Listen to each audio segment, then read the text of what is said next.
Hi, this is Roger Moore, and you're listening to James Bond Radio. La la la la la la la. Hello and welcome to James Bond Radio. Merry Christmas, everybody. It's that time of year again. It's the festive season. And what is the most important part about the festive season?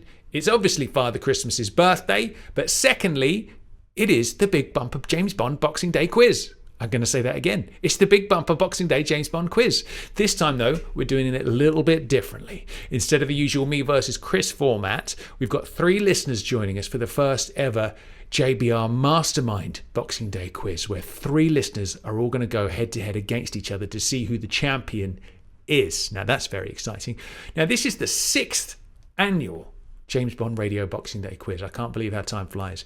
But it's the first mastermind version of that quiz, so we will get cracking on that very soon. I should thank JBR listener Gary Bootle for putting the seed of this idea in my mind a few months back. He sent me an email with some thoughts about JBR after the big gap, and having a mastermind quiz was one of the thoughts, and I thought that is a bloody good idea, Bootle. So well done, mate. That was great.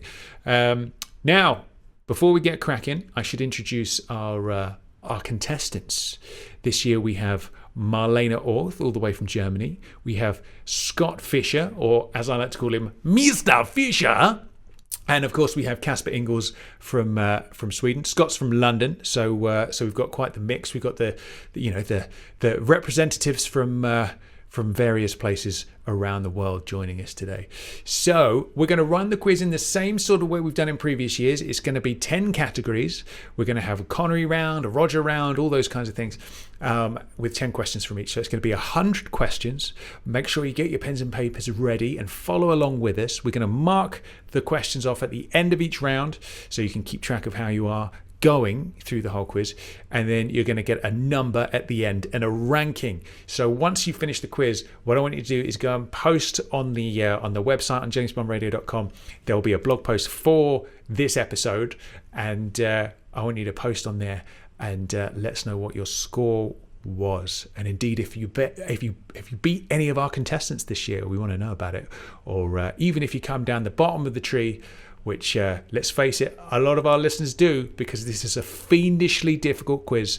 We want to know how you did, even if it wasn't a great score, because it's all about fun and it's all about not cheating and being honest with your scores.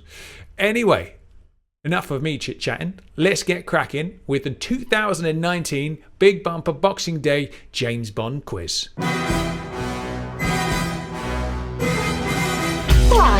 My name's Bond. James Bond. Bond. James. Bond, what do you think you're doing? Keeping the British hand up, sir. Welcome to James Bond Radio. News, reviews, and discussion of all things 007.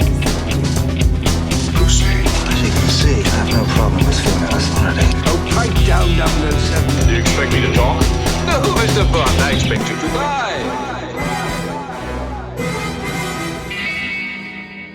Okay, hello and welcome to the 6th annual Boxing Day Bond Bonanza quiz. Now this year, obviously, I'm joined by some fellow JBR family members. It's going to be a little bit different. It's not me versus Chris. It's just me being the quizmaster and 3 intrepid listeners, very brave listeners, fighting against each other for the top prize of 007 Mastermind. So joining me in the blue corner is a face you'll recognize from our last birthday episode, Marlene Orth. How are you doing, Marlene? I am very well. Thank you very much. How are you, Tom? I'm very well. Are you feeling confident? I am super nervous, actually, to tell the truth. All right. But Tell me, we'll see how it goes. How did you do in previous years on the quiz? Were you like bang on the money, somewhere in the middle, or terrible? I was probably somewhere in the mid-50s. All right. That's respectable. So, Knowing we'll how see. difficult the quiz is, that is respectable. Good stuff. All right. Good stuff. So you are representing our brothers and sisters in Germany today, obviously. So good stuff. Good luck. Next up from the island of Great Britain, we have Mr. Fisher, Scott Fisher. How you doing, buddy? Welcome to the quiz. Hi, Tom. I'm okay. How are you doing? You all right? I'm very well, mate. What part of Great Britain are you hailing from today? London. Oh, very nice. Good old stuff. London. How are you feeling today? Are you feeling ready? Are you feeling confident or what? What's going on? I feel like I'm going to be miserable with this. Like I did last year's quiz again, and like I said, I was telling these guys I only got 25, so we'll see how we do. All right, we'll see how it goes this year. And then finally, in the blue corner. Oh no, Marlena was in the blue corner. You can be in the red corner, Casper. I haven't given you a colour, have I, Scott? Damn it! No. You can have, what colour would you like? You can choose your own colour. Pink. Pink corner. And Casper in the red corner, all the way from Sweden, up there in the north. How you doing, buddy? Mm-hmm. I'm doing very well. How are you? Very well indeed. Are you feeling confident? How are you feeling today? I think this is going to go to shit, but let's do it anyway.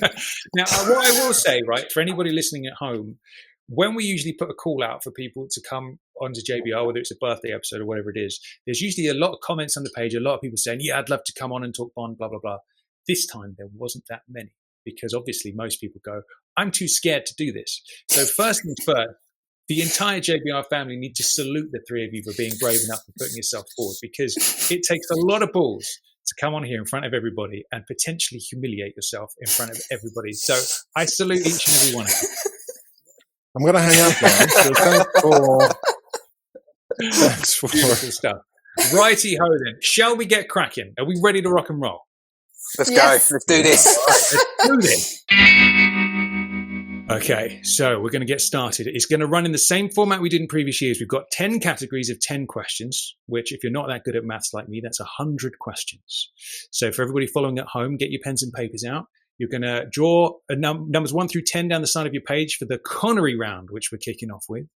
Take down your questions, note down your answers, and then at the end of each round, we'll go back and mark your questions, and then you will have a rating at the end of the whole quiz based on your performance. I'm nervous. I don't know about you lot, but I'm nervous to even ask. You're nervous. Yeah, I am too. How do you think we feel? All right. You don't have to answer them. Right, now I've been assisted with these 100 questions by my fellow double O's. So we've got some questions from me. We've got some questions from Dan Gale, Ryan, JW, and Jack Lugo. And I will say Jack Lugo's questions are fiendish this year. There are some that I don't think anyone's going to know the answer to. So here we go then. Are we ready? That's encouraging. Round 1, the Sean Connery round. Here we go. Question number 1. What is Sean Connery's first name? That is, what is Sean Connery's first name? Okay. Now, for the benefit of the listeners at home, each contestant is sending me their answers privately so nobody else can copy, and I will be noting down their answers as we go. All right, good stuff. Question number 2. How much money in chips does Bond ask the cashier for when he enters the casino in Thunderball?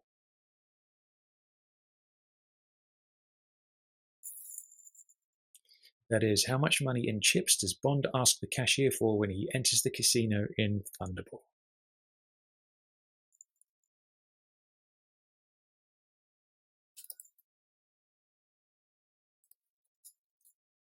All right, now I will be, for the contestants, I will be taking your first answer only, so make sure it's the right one. Okay. That's good to know. Okay, question number 3.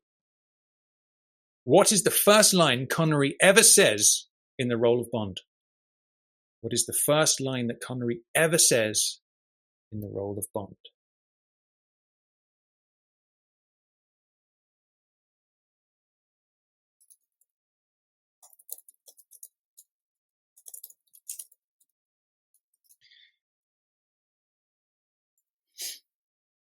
Very nice. Just waiting for the final answer to come through. Okay. It's always harder when you... When you're on the spot. When you are on the spot. I love the silence, though. I wish I would everyone else was typing. Complete silence. You're thinking of the scene in your head and you're like, oh, what does he say? All right. There's going to be a lot of kicking oneself at the end of this quiz, I'm sure. Question number 4. This is a question that both Dan Gale and JW asked as well, so I'm giving them credit for both of them credit for this question. That's what I'm trying to say. Question number 4. Sean Connery has 2 tattoos on his right arm. What does one of them say? You can have either of them. 2 tattoos on his right arm. Give me the... What do they say? What do they say? You can have either or, one or the other. Ooh. Is it a text? I know one's a picture. Yeah, That's what I thought. But I didn't know there was text on there as well. I love Scotland, maybe?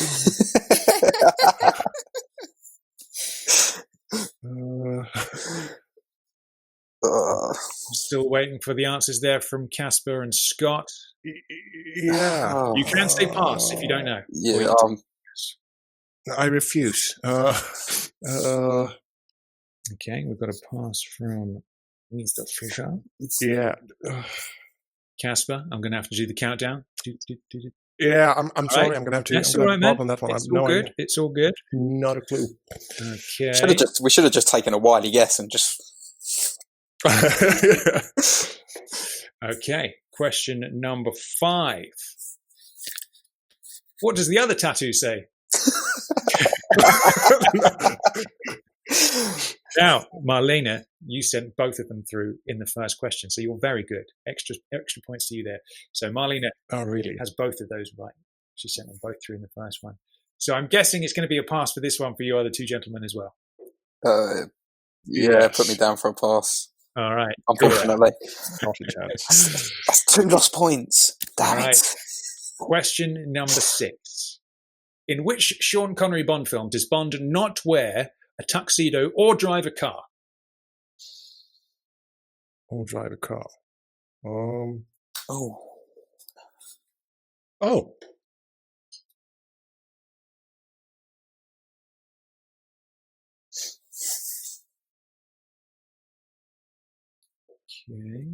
I just typed something in, then I thought about it, and then I thought, oh no, wait, we're only allowed one answer anyways.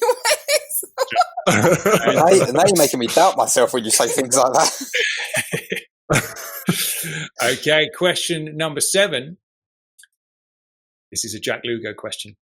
How much time does it take for Red Grant to kill the Bond decoy in the From Russia with Love pre-title sequence? Oh, come on. Oh, no. I mean, it's part of the dialogue, but... It is part of the dialogue.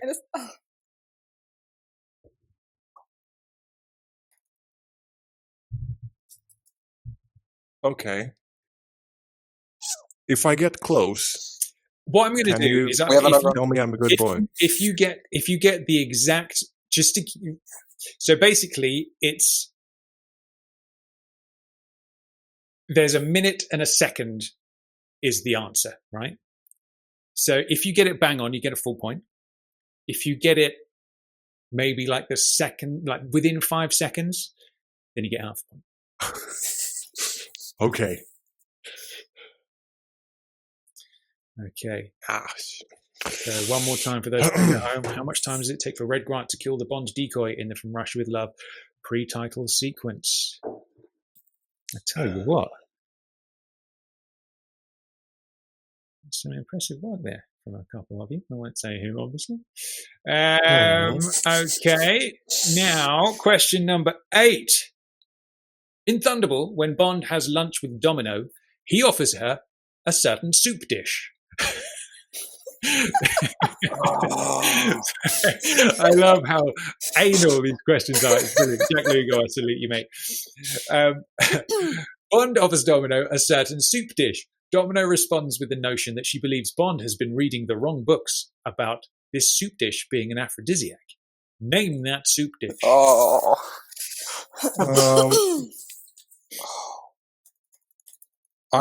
Okay. That's an interesting spelling, though. Typing an answer, question mark? Yeah. I'm gonna have to. I've probably butchered that spelling. Yeah, I have no idea how to. I'm typing like different versions, and the phonetic answer will be fine. Spell check. Tommy, promise me that you won't laugh when I send this. Don't Promise worry, me. mate, honestly, go for it. I won't laugh unless it's something hilarious, in which case I might. Oh no, it's sorry. I think I might have it now.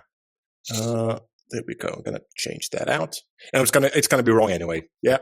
There we go. Hey, It's out. all right, okay. No. It's out. It's out. Move on. Nothing to be laughed at there, Casper. That's all good. Righty ho. Thank you. Question Thank number you, sir. 9.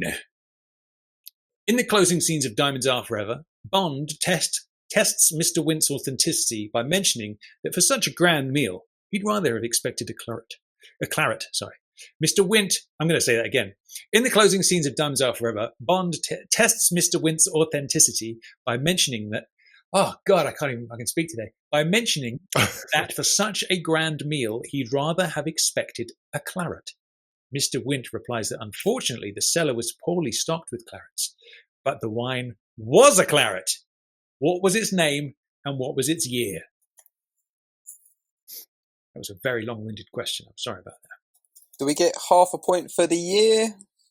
Yes, you do. Do we get half a point for the name? Yes, you do. Absolutely. We can go to half points if you get it half right. Okay. I'm going to stab in the dark at this.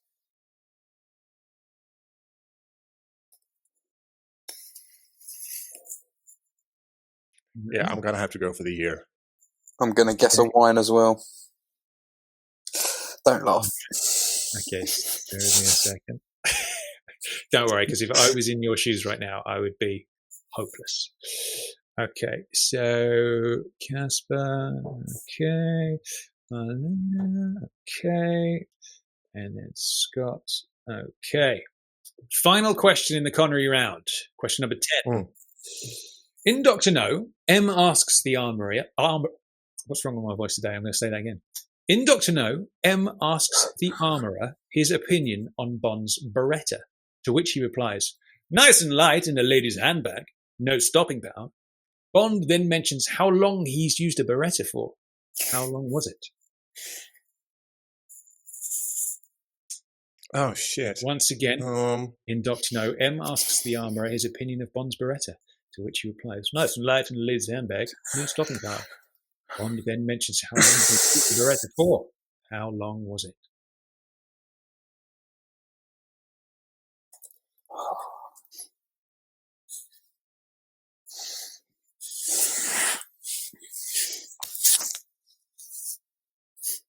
Casper's had enough. Yeah. Casper ran at Mr. Henderson and just stopped.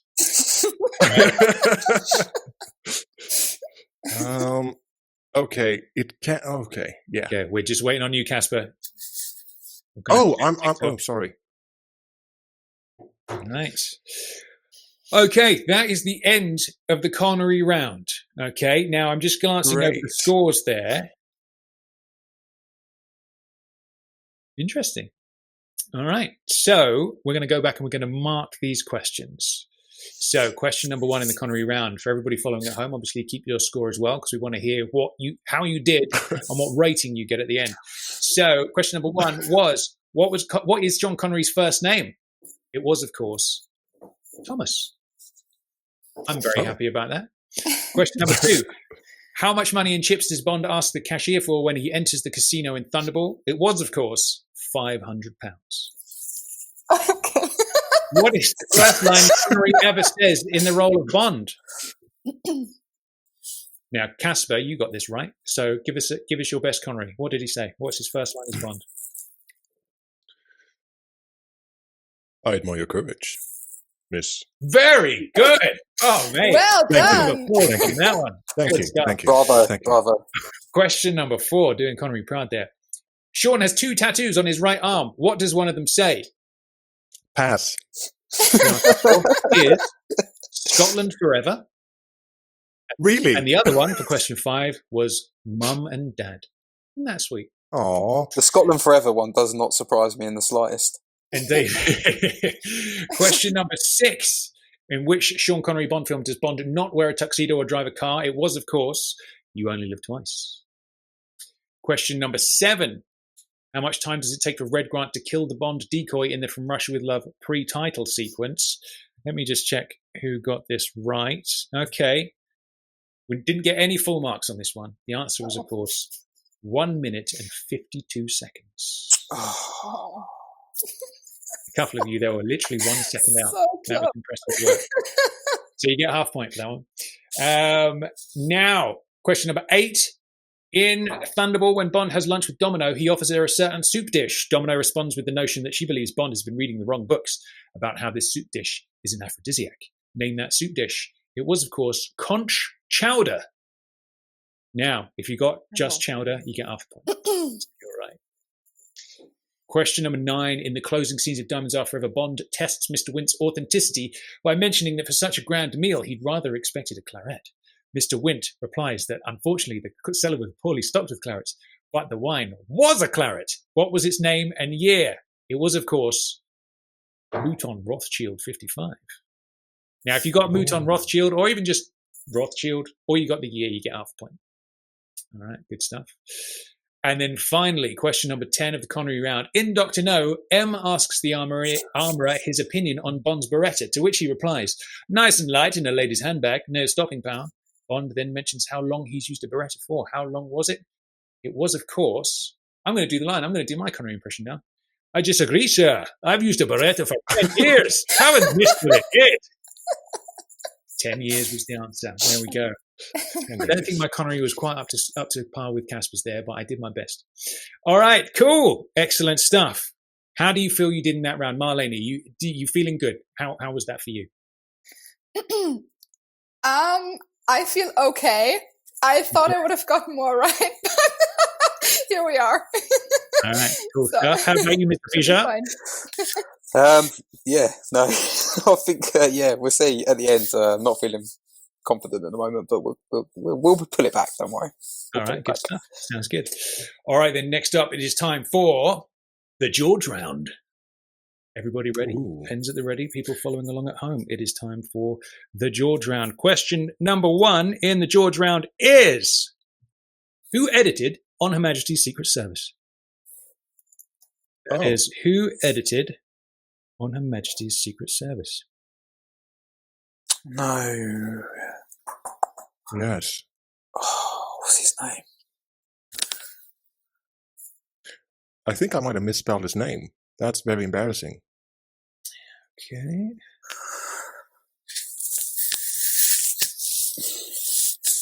My mind automatically goes to who edited all the first films, and then I remembered.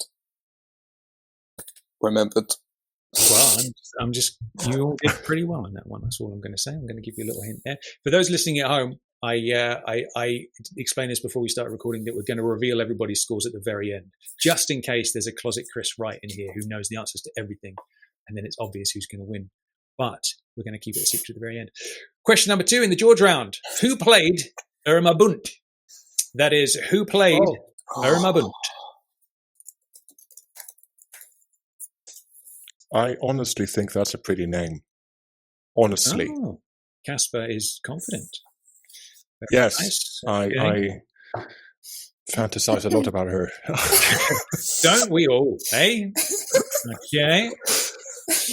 Question number 3. This is a Dan Gale question. What colour is George's tie when Bond visits M at his quarterdeck home? What colour is George's tie, I should say Bond's tie, when he visits him at his quarterdeck home? This is fun. I thought that Gail had probably asked the first question of the round. That's true. That is true. Okay. So number 3, we've got Scott, Mr. Fisher, Casper, and we've got Marlena. Okay, good stuff. Question number 4 then in the George round is, this is another Dan Gale question. What was Blofeld's disagreeable sample virus tested on Britain the year before the events of On Her Majesty's Secret Service? So as a little test run for the Omega virus, Blofeld did a little test on Great Britain the year before Majesty's. What was that virus?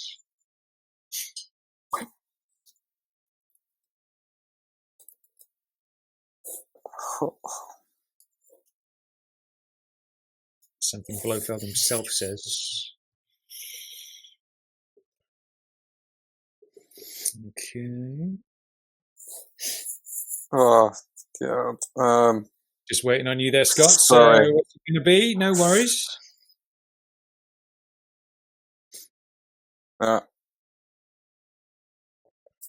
Mine's just blank. Mine's blank. Okay. Question number 5. How old was George when he played Bond? That is, how old was George when he played Bond? That's question number 5. Ah, shit, I was wrong. Sorry.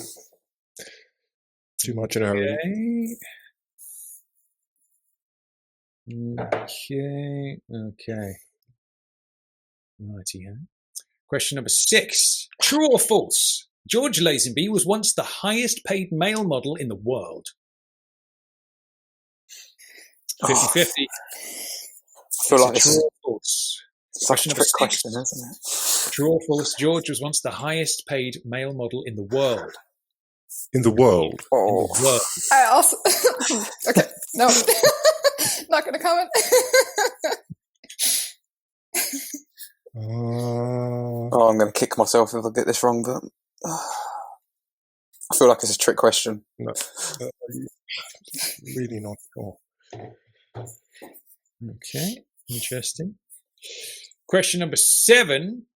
In On Her Majesty's Secret Service, when Bond meets Draco, Draco offers Bond a vodka martini, shaken, not stirred. What drink does Draco order?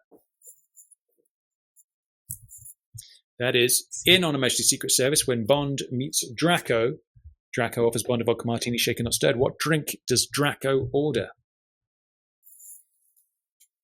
This is question number 7 for everybody following at home. See, I know what he usually drinks. So do I.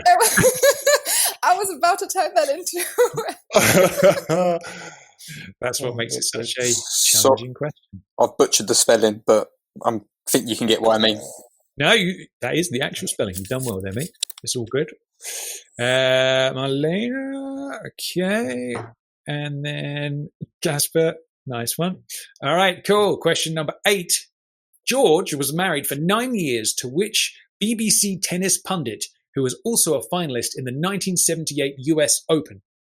You've got to know your tennis for this one, obviously. Question number 8. This is a Brian Dobson question, so you can blame him for that one. George was married for 9 years to which BBC tennis pundit who was also finalist in the 1978 US Open? I read about this just the other week. I only know one female tennis player that's a pundit on BBC. It just doesn't seem right, though. Nice. I could not be more lost on this question. I think I'm going to give it a pass. I suppose this is a tricky one because I feel like you need to be British to kind of know this one, I guess. Unless you're. But I read it just the other week. Unless you're up Come on on, Casper. You can do it. Yeah, I got the first name. I got the first name. Oh. If you get the first name, you get. I'm going to wing it. I'm going to wing it with a. Let's wing it, shall we, Mrs. Bell? All right. I think it's along those lines. I'm not sure. Okay, all right. Question number 9. Bond fans are all familiar with George Lazenby's "My name is Bond, James Bond" line during the OHMSS pre-title sequence. Lazenby says the line "Bond, James Bond" once more in the film. At what point does he say the line again, and to whom is he speaking? Once again, we're all familiar with George Lazenby's "My name is Bond, James Bond" line during Her Majesty's pre-title sequence. He does say it once more during the film. At what point does he say it, and to whom is he speaking?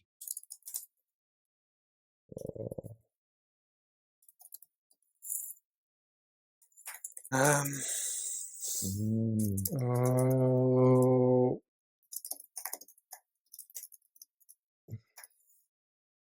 knew I should have watched this film last night. Were you debating which one to watch? Why did I watch For Your Eyes Only? Why? That's a great film, though. I know. That's a great film. It is. As is evidenced by Casper's mug. Yeah, it's a great movie. It's one of my favorites. I'm gonna have to pass because I can't, for the love of me, remember his name. No worries. Okay, interesting. That's embarrassing. Final question in the Lazenby round. Another Jack Lugo question. Oh, great. And I tell you what, you have to be amazingly geeky to get this. I don't think anyone is actually going to know the answer to this, but we'll give it a spin. Color his socks. What is the combination to Gumbold Safe? Question number 10. No. How many digits is it? Is it I'll give you 6 that. or something? It's 6 digits. Okay. I'm going to take a guess. Wow. That would be a cool phone number to have. Okay. I'm going to go with what I would have picked if it was my safe. I'm going to your hope that me birthday? and Gumball think alike, okay? Cool. It's Gumball's birthday. Marlene, are you passing? Okay, all right. I will say Marlene is the only one who's actually tried on this answer. So. Hey, I tried. Come, don't be mean. Yeah. I thought I he gave might, it my best shot. All right. I've done something you might remember. That is true. That is true. I'm sure is that password for many people on their emails and stuff. So, okay, going back to Mark the Lazenby round. Question number 1 was obviously who edited on Her Majesty's Secret Service. It was, of course, John Glenn. Everybody got that one right. Well done. Question 2, who played Irma Bunt? It was, of course, Ilse Steppard. Question number 3, what colour is George's tie when Bond visits M at his quarterdeck home? This was a Dan Gale question. It was, of course, red, though Dan will accept maroon. Oh, good. There you go. Love it. Question number 4. What was Blofeld's disagreeable sample virus tested on Britain the year before on Her Majesty's Secret Service? It was, of course, foot and mouth disease. Question number 5. How old was George when he played Bond? He was, of course, 29 years of age. Question number 6. True or false? George was once the highest paid male model in the world. It was true in 1968. I was surprised at that one. That's a John Williams question. So if there's a I thought that was a trap. So did And I. it was actually false. There you go. Question number 7. In On Her Majesty's Secret Service, when Bond meets Draco, Draco offers Bond a vodka martini shaken not stirred. What drink does Draco order? It was, of course, a Campari and soda. Of course. So if you got Campari, you get half a point. Okay. If you got the soda, you get half a point if you just get the soda. Question number 8. George was married for 9 years to which BBC tennis pundit who was also finalist in the 1978 US Open? It was, of course, Pam Shriver. Oh, I got the wrong wife. And not Sue Barker, as Scott that was a side bit. I mean, there were a couple to choose from. Yeah. Question number 9. Bond fans are all familiar with George Lazenby's "My name is Bond," James Bond line during the pre-title sequence. Lazenby says the line one more time. At what point does he say the line and to whom is he speaking? The answer, of course, is he says the line "Bond, James Bond" after M tells him that Operation Bedlam is dead. In the very next scene, he is in his office. The secretary puts a call through to Draco. When Draco asks who this is, Bond recites the immortal line, followed by, "I'd like to interest you in a demolition deal that requires certain aerial activity to install equipment." There you go. Do we get half a point for the right person? You get half a point for the... Yeah, go on then. If Draco is somewhere there, you get half a point. Question number 10. What is the combination to Gumbold's safe? Casper, Scott, it was not 1, 2, 3, 4, 5, 6. Oh, shit. It was, of course, 8, 9, 6, 3, 2, 8. There you go. That's one to remember. I got my second guess, though. How are we feeling, Casper? How are you feeling your ranking so far? I think this is going to hell, but I'm great fun, so I don't care. All right, good stuff. And Mr. Fisher, how are you doing? Same as Casper, but yeah. Great minds think alike. Yeah. Can we just take a moment to appreciate how beautiful Domino is in Thunderball? Like, yes, I know it's been a while since that question, but damn. You're still thinking about it. You're still thinking about it. Yeah, I am. Exactly. He's had his contra powder for lunch and ready to go. All right, round number 3. It is, of course, the Roger Moore round. Everybody at the ready, pens and pencils at the ready. Everybody at home, get ready. It's time for some Rog. Question number 1. In For Your Eyes Only, Bond is on the hunt for the ATAC system. But what do the initials ATAC stand for? In For Your Eyes Only, Bond is on the hunt for the ATAC system, but what do the initials ATAC stand for? Okay.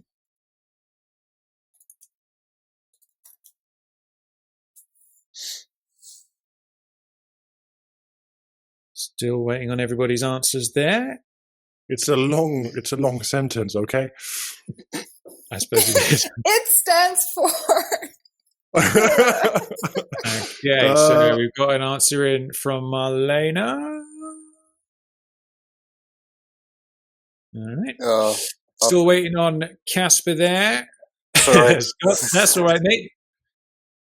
Good stuff. I don't think it's actually said during the film.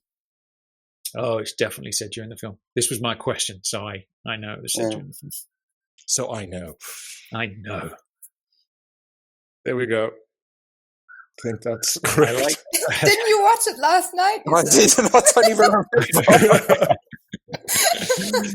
Question number 2. What is the name of Scaramanga's bullet maker? Question number 2. What is the name of Scaramanga's bullet maker? Is the last name okay? Of course.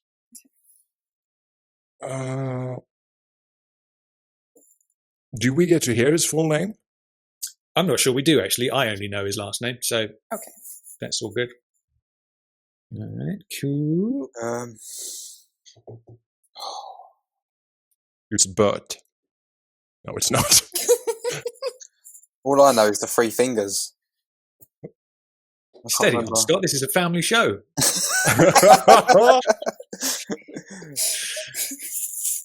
I would suggest that JBR is far from a family show, but there we go. Question number 3. I love how it always has the explicit text. Yeah, me too. On each podcast. Just in case something creeps out. Question number 3. This is a Dan Gale question. What nationality was Scaramanga's mother? What nationality was Scaramanga's mother? Oh, that's a tricky one. That is a tricky one.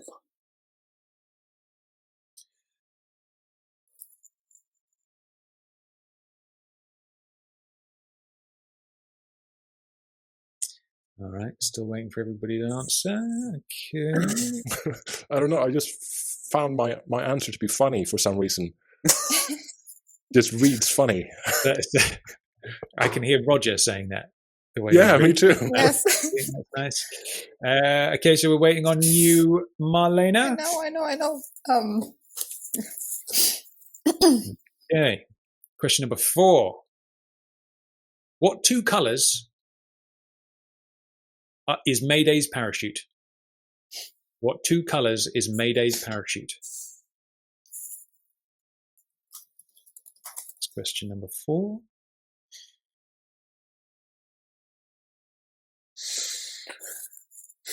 Okay.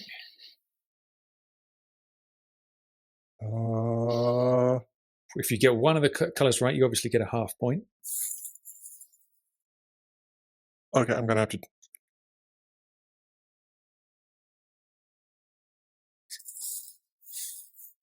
Okay, we're just waiting on you there, Casper. There we go. All right, cool. Sorry. No worries. You actually got it right, Casper, so that's good. No, did I? Question number 5. True or false? True or false? Sir Roger Moore never ran on screen in a Bond film. True or false? Sir Roger Moore never ran on screen in a Bond film. Such a weird question. Okay, we're just waiting for you, Marlena. Okay, that's good. Question number 6 of the Roger Moore round. At what age did Sir Roger Moore first play Bond in Live and Let Die? Oh.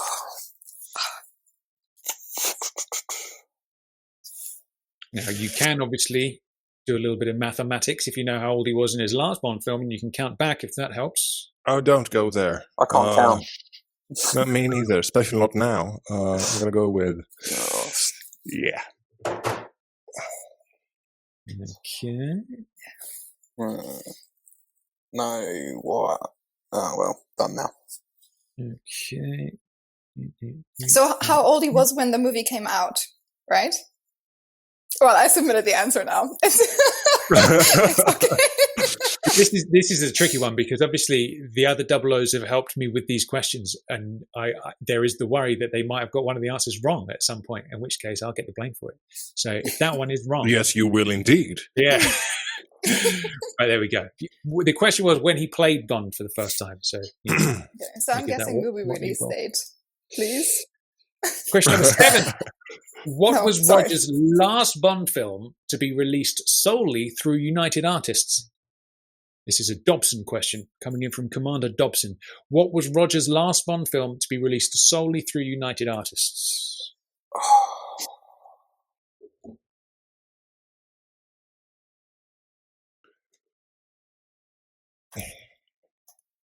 So we're saying before MGM took over. We are saying which of Roger's Bonds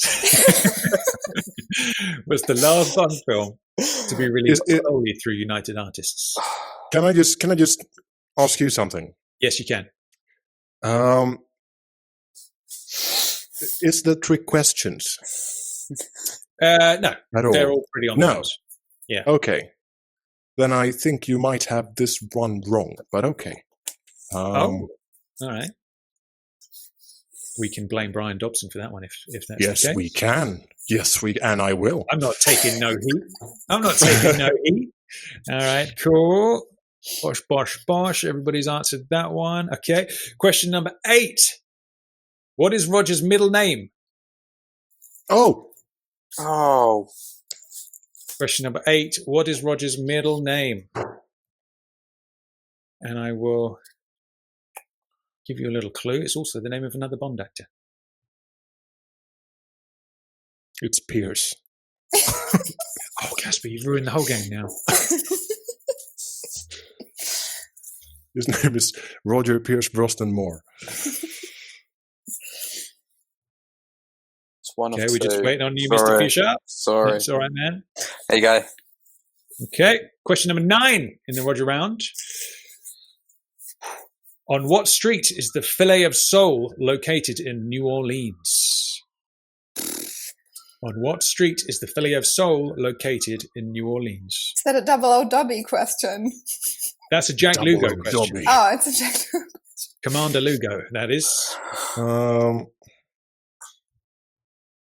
Now, it is actually said in the film. Sure it is. And can't you also see the street sign Yeah. in the movie? Yeah, with that really funky dude, like with his leg on top. Is that the sign?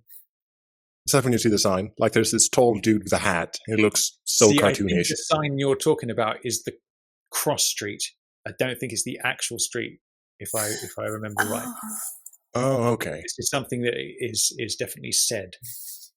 But you know the dude, though.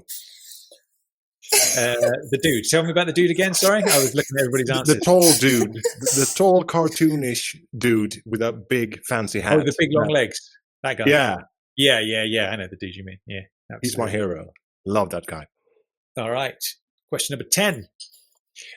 In the hot tub scene in A View to a Kill, Pola Ivanova asks Bond about that night in London when I was with the Bolshoi, wondering if he knew she was an agent with orders to seduce Bond. Bond then says, "Why do you think I sent you X red roses?" How many red roses did Bond send her?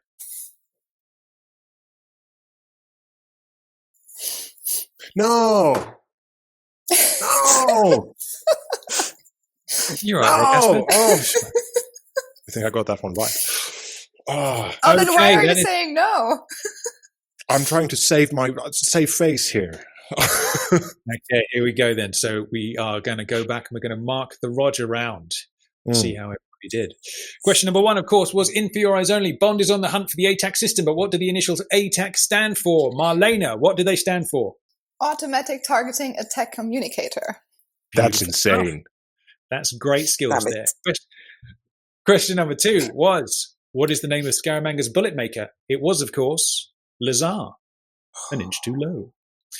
Question number 3, what nationality was Scaramanga's mother? She was British. Oh. Francisco Scaramanga was a British national born in a travelling circus. His father was a ringmaster, a former Cuban national, and his mother was a stage charmer. By age 10, he was part of the circus as a trick-shot pistol marksman. Right. Question number 4. What two colours is Mayday's parachute? It was, of course, yellow and black. If you got one of those questions right, you can get half. Question number 5. True or false? Roger Moore never ran on screen in a Bond film. It was, of course, true. Every scene that showed Moore running was performed by a body double. Moore thought he looked awkward running, so the producers allowed him not to do it. How about that? Question number 6. At what age did Roger Moore first play Bond in Live and Let Die? He was 45. Question number 7. What was Roger's last Bond film to be released solely through United Artists? It was For Your Eyes Only. Question number 8. What is Roger's middle name, which is also the name of another James Bond actor? It was, of course, George. Question number 9. On what street is the Filet of Soul located in New Orleans? It's down on Darker Street. Strutter is watching it now. There it is. And then question number 10. In the hot tub scene, how many red roses did Bond send to Paula Ivanova? It was, of course, 3 dozen red. Yeah, not 2. All right, cool stuff. So, Scott, how are you feeling you're doing, buddy? I'm just going to laugh. All right. Casper, how are you feeling? This went all right, but I do have a question. Okay. Because I have like a sheet surrounding me because I collect the original posters from like the years they were released. And at the bottom, you can see that every single one of Roger's movies were released through United Artists. So I don't know what that says about anything. Who was it that came up with that? That was Dobson, I think. Yeah. Dobson. Oh, so, the question is solely through United Artists, though. Oh, all right. Well, I'm going to hang up now, and I'm going to wish you all luck. I think we should all just get 1 point. I'll get Dobson to give you a call, and he can talk you through that one if you like. Thank you. All right. Okay. Next up, it is time for the Timothy round. Everybody ready? Pens and pencils ready? Mm-hmm. Here we go. Question number 1. What is the number plate on Timmy's Aston Martin in The Living Daylights?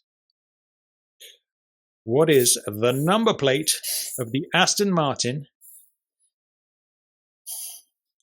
in The Living Daylights?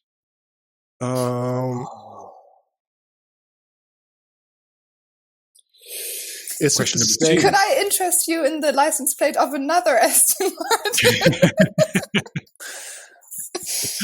You could certainly interest me in it. Whether it would get you a point or not is a different matter. I know like a bit, like the first few. With this one, I think we're going to have to. So on a license plate, obviously you get 2 groupings of characters, don't you? Mm-hmm. If you get 1 grouping of characters right, you get half a mark. If you get the full thing right, you get full marks. Okay, so I'm gonna. That's the Aston that's Inspector as well. In No Time to Die. Oh, spoiler alert, Casper. All right, sorry. Do you have the poster up already or something? If it's the same, I think I know. So we got a message in there from Scott. We got one from Casper. And then we've got one from Marlena. Okay. Question number 2. As Truman Lodge looks at one of the burning tankers at the end of License to Kill, he turns to Sanchez and says, "Well done, Franz. Another write-off." How much money does he say? As Truman Lodge looks at one of the burning tankers at the end of License to Kill, he turns to Sanchez and says, "Well done, Franz. Another write-off." How much money does he say? And we're going to need the precise amount.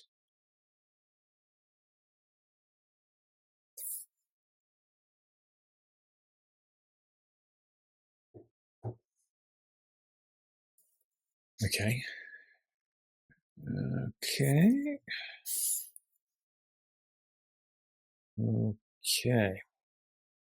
Question number 3. This is a Dan Gale question. What is Timothy Dalton's first word as Bond? What is Timothy Dalton's first word as James Bond? Just the word. Just the word. We don't need the line, just the word.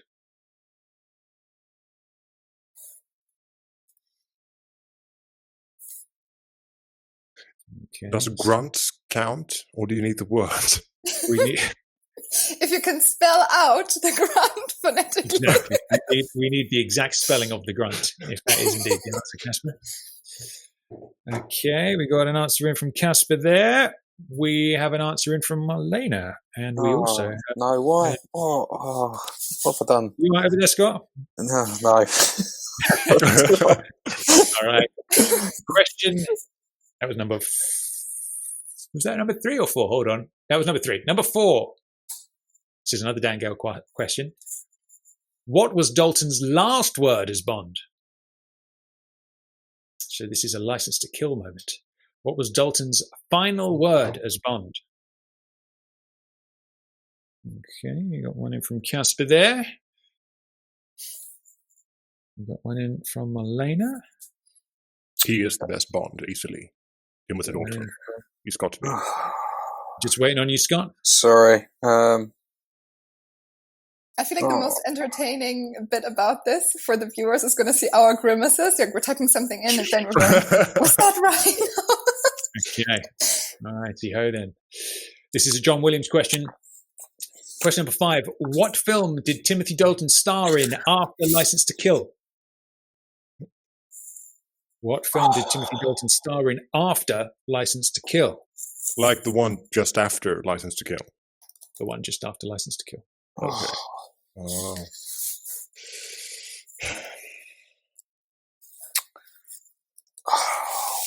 It's a tough one. I will be honest, it's not one I'd have got either. Okay. Oh, sorry. That's okay. Okay, everybody's answer is in. Question number 6. Yeah, Name 2 Fleming stories that featured elements in License to Kill. Name 2 Fleming stories that featured elements in License to Kill.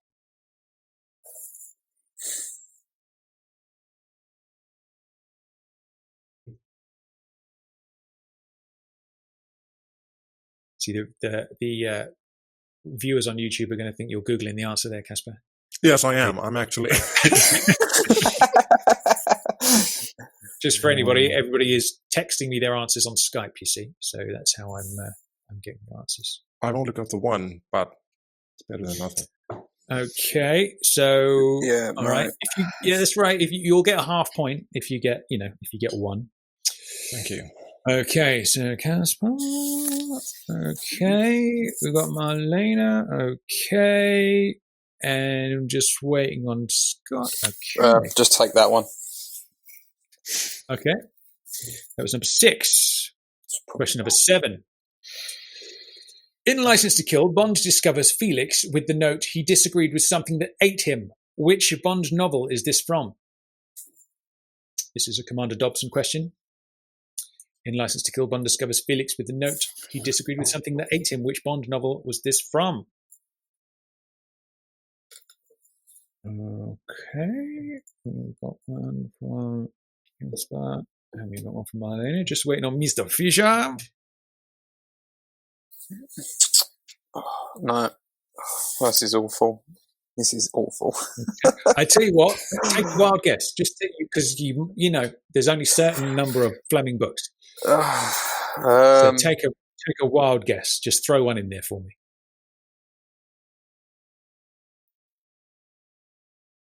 Okay. Question number 8. Timothy starred in The Doctor and the Devils, released 2 years prior to him becoming Bond, in which he starred opposite a future Bond villain. Who was that villain? Question number 8. Timothy starred in The Doctor and the Devils, released 2 years prior to him being Bond, in which he starred opposite a future Bond villain. Who was that villain? Again, this is one I wouldn't get either, so don't feel too bad. What film was it? Sorry, Doctor and the Devil. The Doctor and the Devils. This is a Commander Dobson question. What's his name? I feel like we need to have a word with Commander Dobson.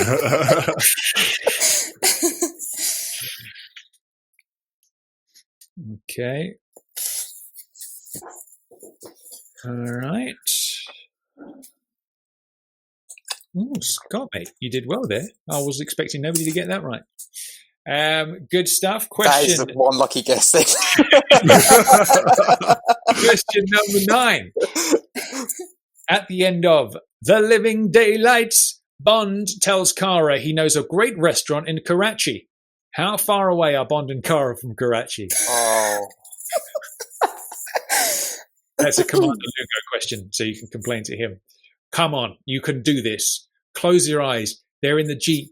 There's the sign. They're right next to the sign. In your mind's eye. You can see it. You can do this. At the end of The Living Daylights, Bond tells Kara he knows a great restaurant in Karachi. How far away are Bond and Kara from Karachi? Can we, I'm not wrong. to the I know they'll be there for albums? dinner. We should just make dinner. Yeah. Okay. Just waiting on you, Marlena. Is it miles or kilometers? I'll give you, it's kilometers. Oh, okay. Not that this helps me a lot, but just Okay. Final question in the Timmy round. What brand of cigarettes does Bond use in License to Kill to plant the explosives outside Sanchez's office? What brand of cigarettes does Bond use in License to Kill to plant the explosives outside Sanchez's office? Watch the bird, you bastard. That's a great delivery. Thank you. Okay.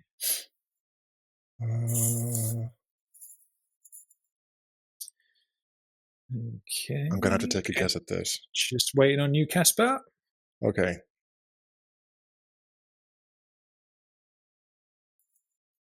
Oh, close the app. Sorry. There we go. Okay. Right, that concludes the Timmy round. Let's go back and do some marking. Everybody at home, make sure you Question number 1 in the Timmy round. What was the number plate on Timmy's Aston in The Living Daylights? It was, of course, B549WUU. I was so far off. Didn't even get one right. Question number 2. As Truman Lodge looks at one of the burning tankers at the end of License to Kill, he turns to Sanchez and says, "Well done, Franz. Another $80 million write-off." Oh, No. so far off. Question we were asking there was, how much money did he say? It was $80 million. I could have sworn it was 100 million. I would say that's one of the most satisfying moments in the whole Bond series, was when Truman Lodge gets gunned down. Yeah, He's fuck so that guy. annoying. He's so annoying. He's so annoying. Okay, question number 3 in the Dalton round. What was Dalton's first word as Bond? It was, of course, I. I need to use your phone. Thank you. Can I? Question number 4. What was Dalton's last word as Bond? Can I? Go on. Can I do the line before? I'm sorry. Yeah, sure. Let's do that. Come on, I want to do it. Do this. Well, why don't you wait until you're asked? Well, why don't you ask me? Ooh, very well done. Thank you. Very nice. Now, we've got a dispute here, because this is a Dan Gale question. He says the final word is asked. He's saying, Bond says, why don't you wait until you're asked? Oh, it is. It's the other way around, isn't it? He's right. Oh We just look like idiots. no. Oh, it is. You did very well, though. I tell you what, though, I'm going to give you half a mark for that. If you had it as asked or me, I'm going to give you half a mark. Oh, thank you. Thank you. Oh yeah, because on the boat, it's Yeah. he who asks. Oh, hold on. On the boat, he asks, why don't you wait until you're asked? And then she says, well, why don't you ask me? Yeah, and then I then- thought at the end it was the exact other way around. Apparently not. Okay. We'll have to ask All Commander right. Gale. So there we go. All right. Okay. Question number 5. In what film did Tim star after License to Kill? It was, of course, The King's Whore. Oh, that's a Question number 6. Name 2 Fleming stories that included elements in License to Kill. It was, of course, Live and Let Die and The Hildebrand Rarity. If you got one of those right, you get half a point. The Hildebrand Rarity. Is it? In Sorry, it might come up later. I'll. question number 7. In License to Kill, Bond discovers Felix with the note he disagreed with something that ate him. Which Bond novel is this from? It was, of course, Live and Let Die. Question number 8. Timothy starred in The Doctor and the Devils, released 2 years prior to him becoming Bond, in which he starred opposite a future Bond villain. Who was the villain? It was, of course, Mr. Let the Mayhem Begin, Jonathan Pryce. Oh. Question number 9. At the end of The Living Daylights, Bond tells Kara he knows a great restaurant in Karachi. How far away are Bond and Kara from Karachi? They are, of course, 200 kilometers away from Karachi. Well, I wasn't wrong. That's true. What did you say? Hold on, let me scoot back and let me have a look. Casper wasn't wrong. Casper said very, very far. So, I think he deserves a point for that. Question number 10. What brand of cigarettes does Bond use in License to Kill to plant the explosives outside Sanchez's office? It was, of course, Lark. L-A-R-K, Lark cigarettes. All right. I'm just going to toss up everybody's score. Marlena, how do you feel you're doing so far? Medium. It was a very precise answer, I know. Now. Okay, good stuff. All right. That was solid. Next up, it's time for the PS round, everybody. Everybody excited for the PS round? Yes. Yeah, sure. Good. Why not? We've got loads of Die Another Day questions. It's going to be 10 Die Another Day questions. Question number 1. In GoldenEye, Bond watches Xenia as she boards a boat in Monaco with Admiral Chuck Farrell. What is the name of the yacht? In GoldenEye, Bond watches Xenia as he boards a boat in Monaco with Admiral Chuck Farrell. What is the name of the yacht? I really need to be more observant sometimes. I think it's said in the movie, actually, by Moneypenny. Am I wrong? Yes. Yes, it's You're part not- of the you're not dialogue. wrong. It is certainly part of the dialogue. It's the. Okay, waiting on you, Casper. Waiting Yeah, on I you, am. Scott. I'm very much aware that you're waiting on me. I'm gonna go with going back there again. Okay, very nice. Good. No, I can't. No, sorry. Yeah, okay, all right, no problem. Question number 2 in the Brosnan round. In The World Is Not Enough, who put the bullet in Renard's head? In The World Is Not Enough, who put the bullet in Renard's head? Oh. No. Oh, no. Yeah, it's fine. Go for it. That was actually the right answer, Scott, so don't worry about it, mate. You did well there. Okay, I'm gonna take Good a stuff. stab at that. I think it's wrong, but Okay. Question number 3. In the credits as First Irishman, what film was Brosnan's first cinematic release? Question number 3. In the credits as First Irishman, what film was Brosnan's first cinematic release? So the first film that Pierce did, is that what we're saying? Exactly, yeah. We're not talking about Bond. We're talking about the first time he was in the cinema. Oh, because he had the TV series. He did. Yeah. What did he do before that? Because we all know what happens. wouldn't it be great if he was credited as the first Irishman in GoldenEye? Like that's his real credit. Like if you go onto IMDb. Yeah, that's true. Okay, we've not got any answers coming in yet, so we need to. Sorry, we need to speed things along a little bit for the benefit of the listeners at home. Oh, sorry. I gave that one a pass. Yeah, me too. Okay. Hold on, just typing. Just. Sorry, hold on. I've misspelled it. I know this isn't the answer, but that was a great one, though. I tell you what, that was a great one.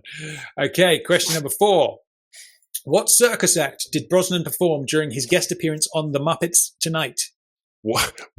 What circus act did Brosnan perform during his guest appearance on The Muppets Tonight? Now, if you know your Brosnan, you know he has this particular skill. Is that what it's called? Did he do his pain face? Yeah, I know what you're saying. I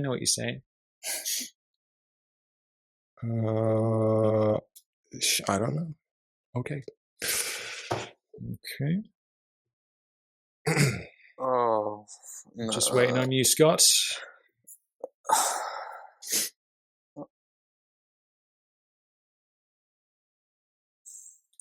Nice. Okay. Question number 5. Which Pierce Brosnan Bond film is the only one not to open at number 1 at the box office? Which Pierce Brosnan film is the only one not to open at number 1 at the box office? Now, if you think about this, Yeah. if you don't know the answer, if you think about this, it's somewhat logical. We're allowed to use like the short versions of the titles, right? The initials, you mean? Yeah, if you want to. As long as you're communicating what film you mean. Do you know the one where he's... You know the one with the car and the girl and the... Okay. one Excellent when stuff. he does his pain face. Question number 6. This is an easy one, right? We're going to throw you a sitter here. Which anniversary did Die Another Day mark? Question number 6. Which anniversary did Die Another Day mark?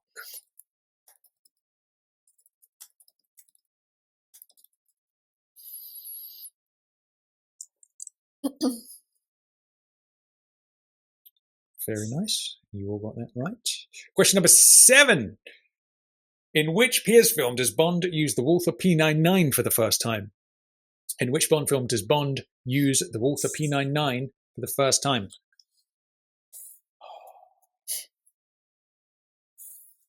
Do we get an extra point for the scene? That's a lovely chin. That's my my thinking face. Oh, just drawing a couple of eyes and a little mouth on there. Okay, Casper gets right. No bonus points for that one. Just the film we're after. Okay. Incoming. There you go. Okay, everybody's answered that one. Question number 8. In what year this is a tricky one, Dobson. In what year post-Bonds did the Queen honour Brosnan with an OBE, even though as an Irish citizen he is ineligible to be bestowed with the full honour, but he is allowed to use the letters OBE after his name? You're asking for the year? Yes, please. It's a long question.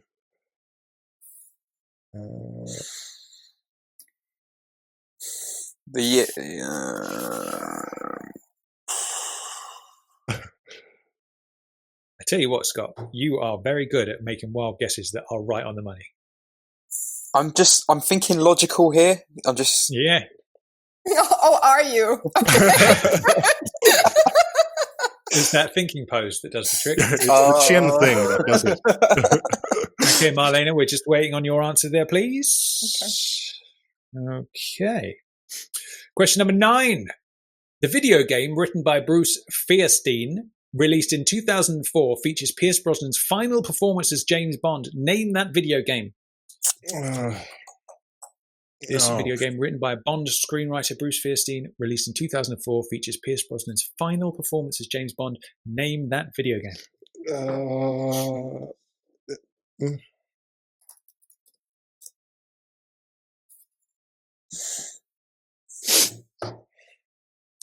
Okay. Everybody did pretty well on that one.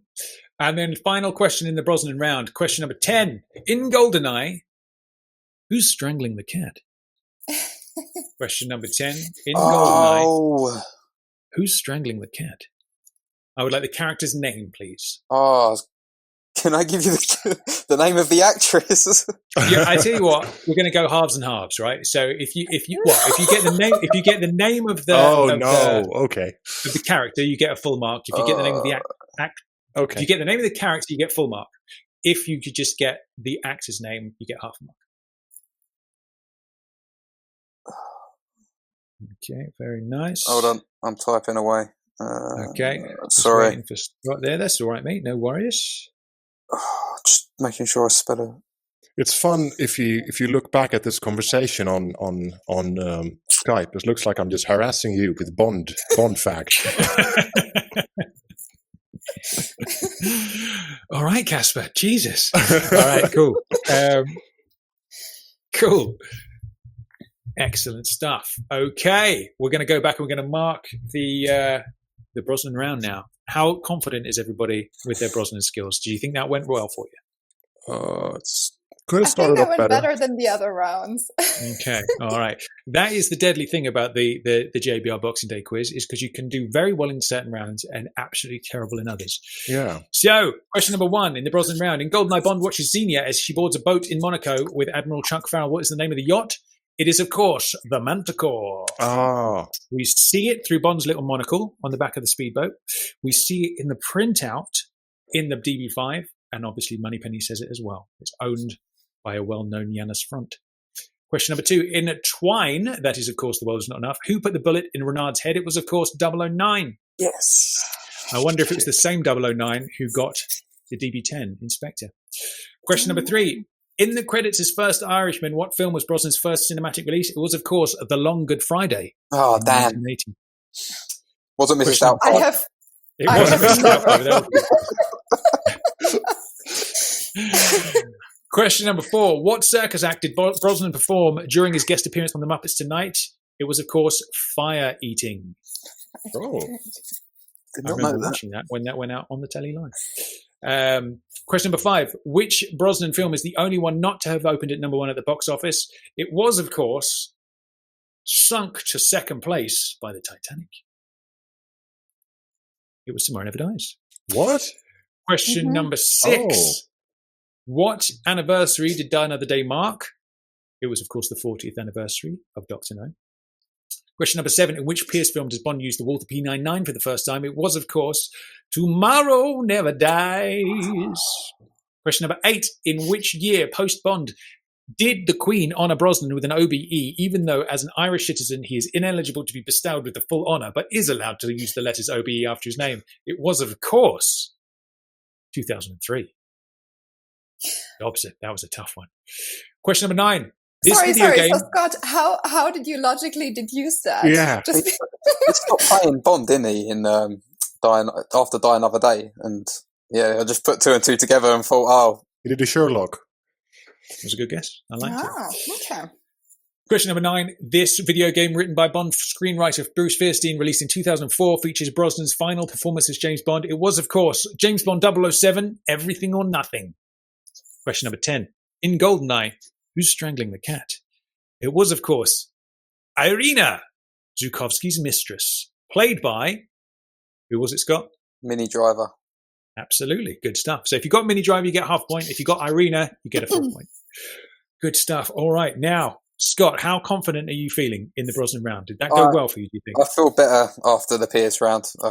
I'm thinking I did pretty well. Well, I know I did pretty well. Tallying them up and going along. Okay. Best round yet. All right. That was a strong round for everybody. That was a strong round for everybody. Now, we're halfway through the quiz. We're at the 50% mark, right?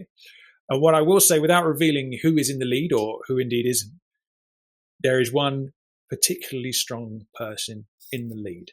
All right? So who that is, we will find out at the end. Is it you, Tommy? Is it you? I win my own question. It's Brian Dobson. Yeah, it's Brian Dobson. Brian wins with his bloody questions. All right, cool. We're moving on to the Daniel round. Question number 1 in the Daniel round is: Inspector, before Mr. White shoots himself, he says he has only weeks left to live. What is it that's slowly killing him? Inspector, before Mr. White shoots himself, he says he only has weeks left to live. What is it that's slowly killing him? I can't spell this. That's okay. As long as you get the right vibes, I'll be happy with that. Yeah, this is going to be a long sentence because I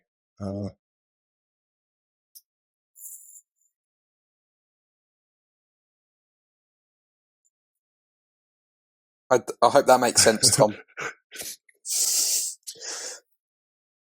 Okay, I'm going to give you that. Yep, that's all right.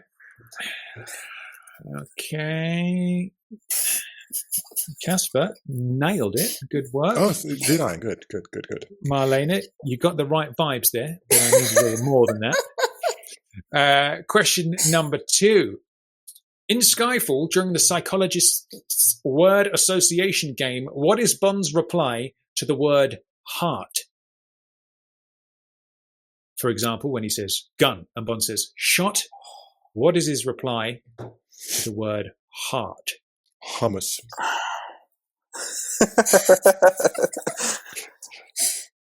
Okay, good work there, Casper. Oh, this is no. Yeah. Okay, that's a solid guess there, Scott. And there we go from Marlena. Good stuff. Question number 3. Craig played Lord Asriel in The Golden Compass. Which other Bond actor played that same role but on the stage? Question number 3. Craig played Lord Asriel in The Golden Compass. Which Bond actor played that same role on the stage?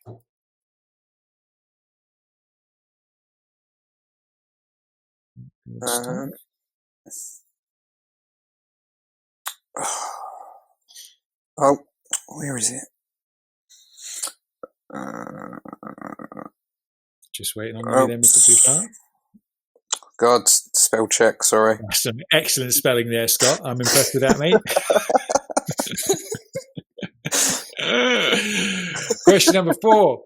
For which James Bond film did Craig receive a BAFTA nomination? Question number 4. For which James Bond film did Craig receive a BAFTA nomination?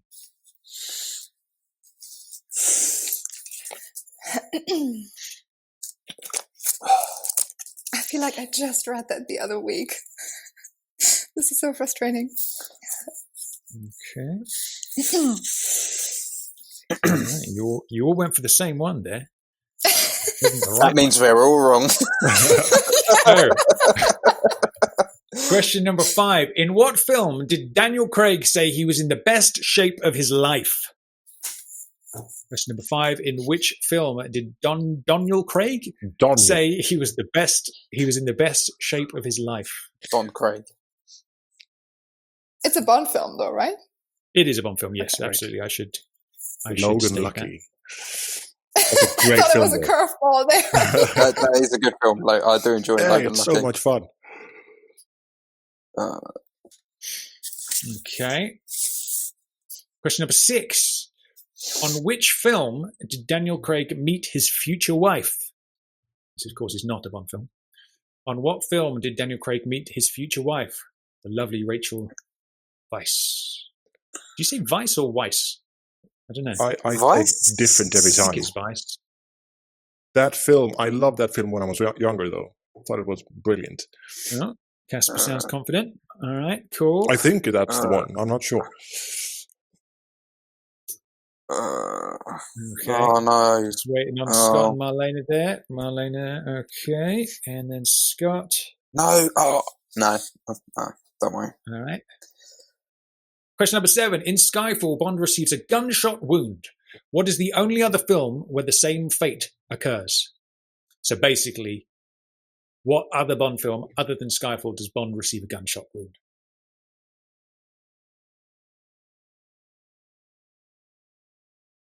Very good, very good.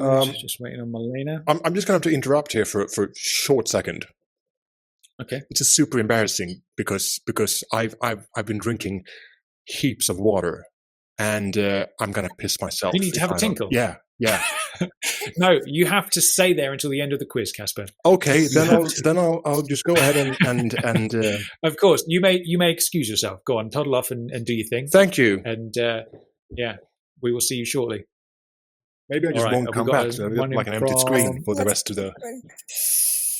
So, okay, there we go. It's question 7. We've got one from Casper. We've got one from Marlena. Okay, all right, good stuff.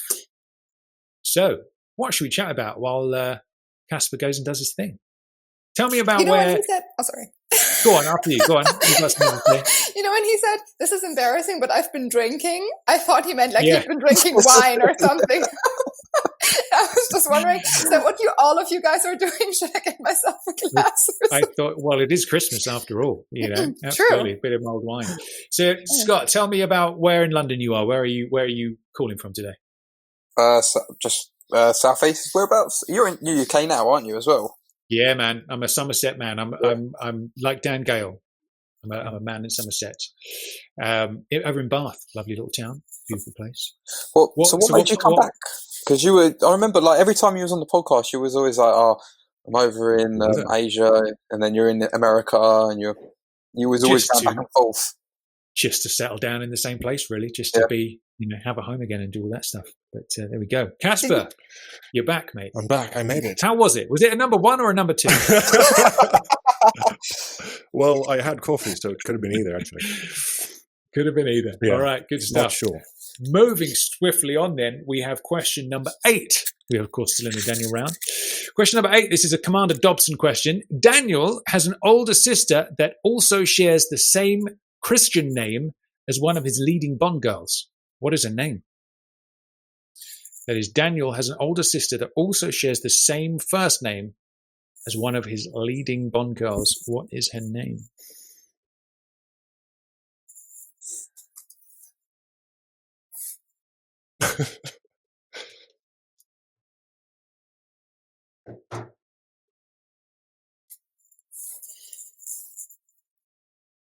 Okay. Wildly guessing at this point. Yeah, me too. Me too. What I can tell you is that Casper's guess of Bob was not correct. Shit. Bob Craig. Number 9. Name the aliases that Bond and Vesper were supposed to use in Casino Royale. Now that I know, because that is an alias I use almost on a daily basis. Is it? Yes, it's a great name. Oh, no. Well, I tell you what, Scott, I'm going to let you have a second stab at that because you have said it, but I'm going to need, for the full marks, I'm going to need the first names as well. Oh. Because what you've given me there is like a quarter mark's worth. But you can have a quarter mark's worth if you want a quarter mark's worth. All right, good stuff. So I'm right with the I'm right. I just need the first name. Sort of. You're kind of a quarter of the way there.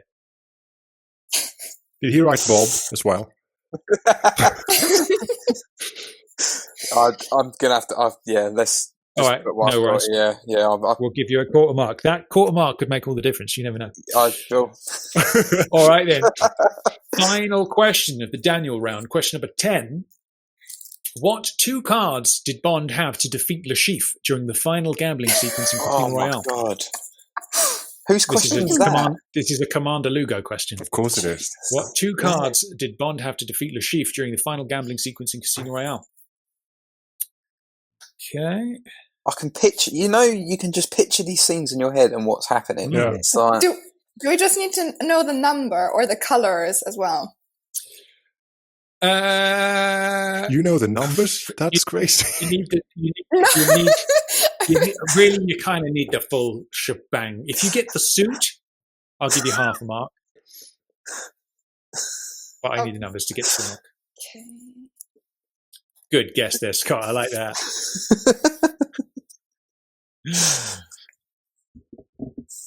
Okay, Marlena, just waiting on you.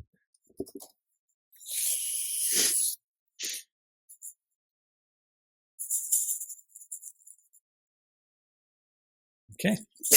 Righty-ho, that finishes out the Daniel Craig round, everybody. Let's go back and mark our questions. Question number 1 was, Inspector, before Mr. White shoots himself, he says he only has weeks left to live. What is it that's slowly killing him? It is, of course, thallium poisoning planted on his mobile phone. Question number 2. In Skyfall, during the psychologist's word association game, what is Bond's reply to the word heart? It was, of course, target. Question number 3. Craig played Lord Asriel in The Golden Compass. Which other Bond actor played that same role on the stage? It was, of course, Dan Gale's favourite, Timmy D. Question number 4. For which James Bond film did Craig receive a BAFTA nomination? It was not Skyfall. Oh, shit. It was, of course, Casino Royale. Oh. Good for him. Okay. Question number 5. And yes, we were all wrong about that. Indeed, you all went Skyfall, which was a solid guess. I'll give you that. Number 5. In what film did Daniel Craig say he was in the best shape of his life? It was, of course, Quantum of Solace. Question number 6. On what film did Daniel Craig meet his future wife, Rachel Weisz? It was, of course, Dreamhouse. Question number 7. In Skyfall, Bond receives a gunshot wound. What is the only other Bond film where the same thing happens? It was, of course, Thunderball. He gets shot in the ankle, doesn't he? Number 8. Daniel has an older sister that also shares the same first name as one of his leading Bond girls. What is her name? It is, of course, Leia. Or Leah, depending on how you want to pronounce it. Oh. Okay. Question number 9. Name the aliases that Bond and Vesper were supposed to use in Casino Royale. It was, of course, Arlington Beach and Stephanie Broadchest. Question number 10. What 2 cards did Bond have to defeat the Chief during the final gambling sequence in Casino Royale? It was, of course, the 5 and 7 of spades. A straight flush, 4 to the 8. A high hand. There we go. Now, how are we feeling? We all felt confident after the Brosnan round. How are we feeling after the Craig round? Casper, did your little toilet break help you in any way? It did. I think this was my best round. I didn't think I'd know the Craig films as good as I apparently do. Okay. Well, looking back through there, that was your best round by a long way. Actually. Oh, thank you. Well, that's both a compliment and an insult. So. Cool. Right. Okay, next round. Now, I predict this might be the most challenging because it usually is. Okay. The next round is, of course, the Ian Fleming round. How well do you know your Fleming? Was it entirely composed by Jack Lugo? It wasn't. Let me have a little eyeball of Jack Lugo's questions. Let's just see how. Oh yeah. No. Good God. Yeah. You don't want to get to Jack Lugo's questions. That's all I'm going to say. Okay. So here we go. Fleming round. Everybody, pens and pencils at the ready. Everybody at home for the Fleming round. Here we go. Question number 1. In the film version of From Russia with Love, Bond is tasked with getting his hands on the Lector decoder. It had a different name in the book. What was it? In the film version of From Russia with Love, Bond is tasked with getting his hands on the Lector decoder. It had a different name in the book. What was it?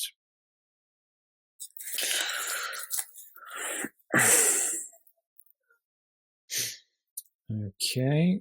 Who we got there? Just waiting on Mr. Fisher. Sorry. No worries. So tick for that one. And across. Question number 2. In Moonraker, M asks Bond to help him work out how Sir Hugo Drax was cheating at cards. By what method was Drax cheating? In Moonraker, M asks Bond to help him work out how Sir Hugo Drax was cheating at cards. How was he cheating? It was, of course, a game of bridge, wasn't it, in the book? Yes. Okay, some frantic typing there coming in from Marlene, I think. Good stuff. This is so embarrassing. I should know this. I'm just going to put it out there. This is going to be my worst round because I've only ever read one book. Yeah. And I know that's bad and I apologise. I've got the books. Do you know what? I've just never got around to reading them. Here's what I think about that, right? A lot of people would say to you, oh, God, you can't be a real Bond fan if you've never read the Ian Fleming books. But what I say to that is I envy you because you get to go and read those books for the first time. Yeah. And I wish I was you because I've read them so true. many times. I don't get to I know what's going to happen. You can read those and get it for the first time. So you still have that to come. Go and read the books as soon as we finish the call, please. But I'll be up for the next week. I do believe. No, you have to space them out. I do believe You need to savor them. we all can still see the James Bond Jr. cartoon. That's going to be new or maybe you've seen it. James Bond Jr. Yeah, that's true. Whether that's worth it is another matter or not, I suppose. It's total shit. But there you go. That is a good one. Question number 3. That was a very precise answer, Marlena, by the way. I'm very impressed. Question number 3. In which city was Ian Fleming born? Question number 3. In which city was Ian Fleming born? That was a Commander Gale question.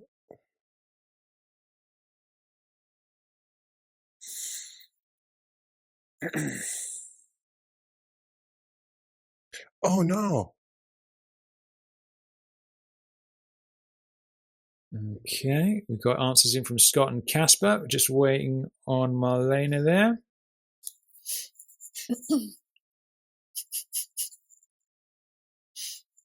Okay.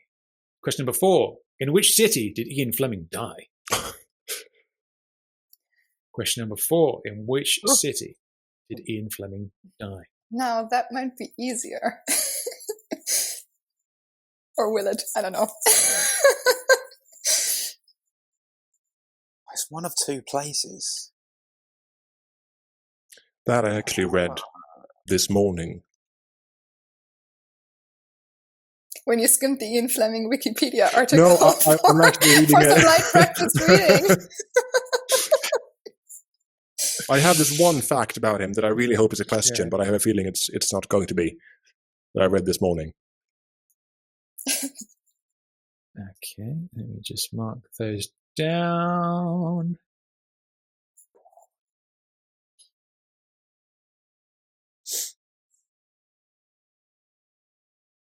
Okay, excellent. Question number 5. At what age did Ian Fleming die?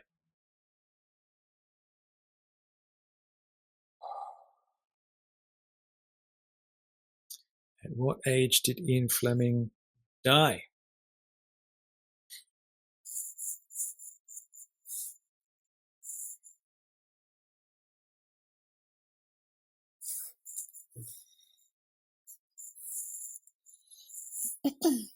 Just frantically working the cogs.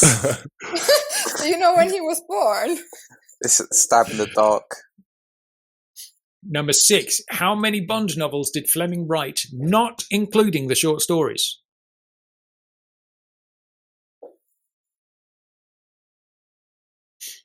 Question number 6. How many Bond novels did Fleming write, not including the short stories?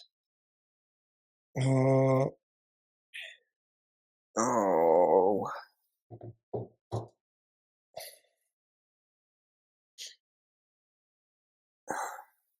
Alone.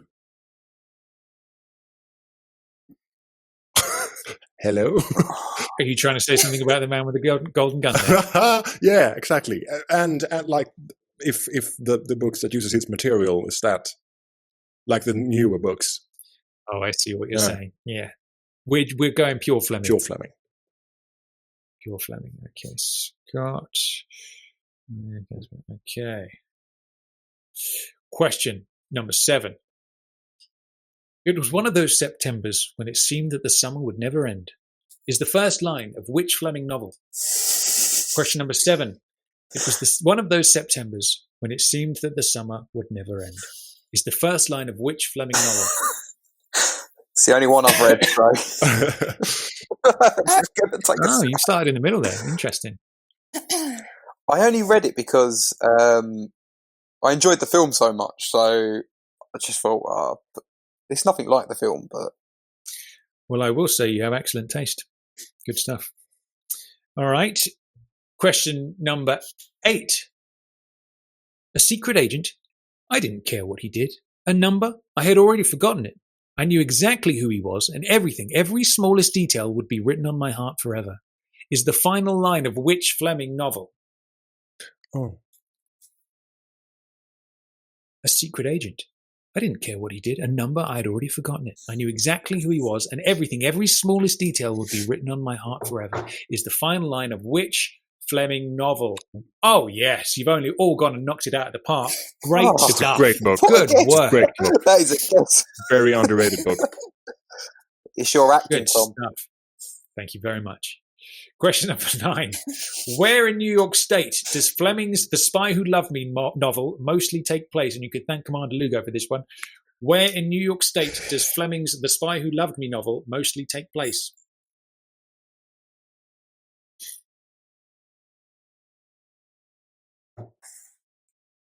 That is oddly specific. Yeah.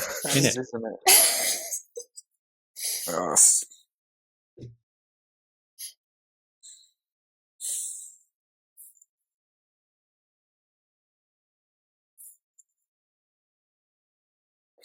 Okay, we're just waiting for Marlena.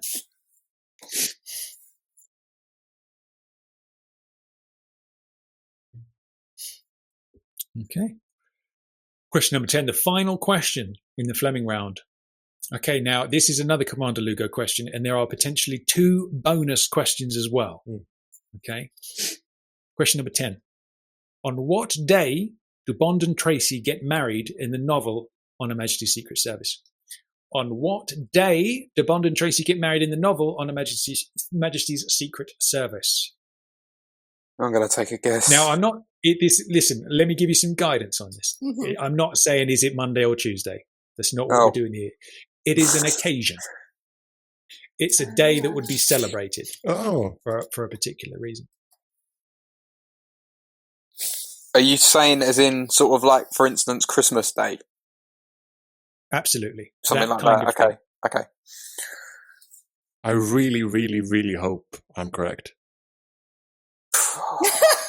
Don't we all?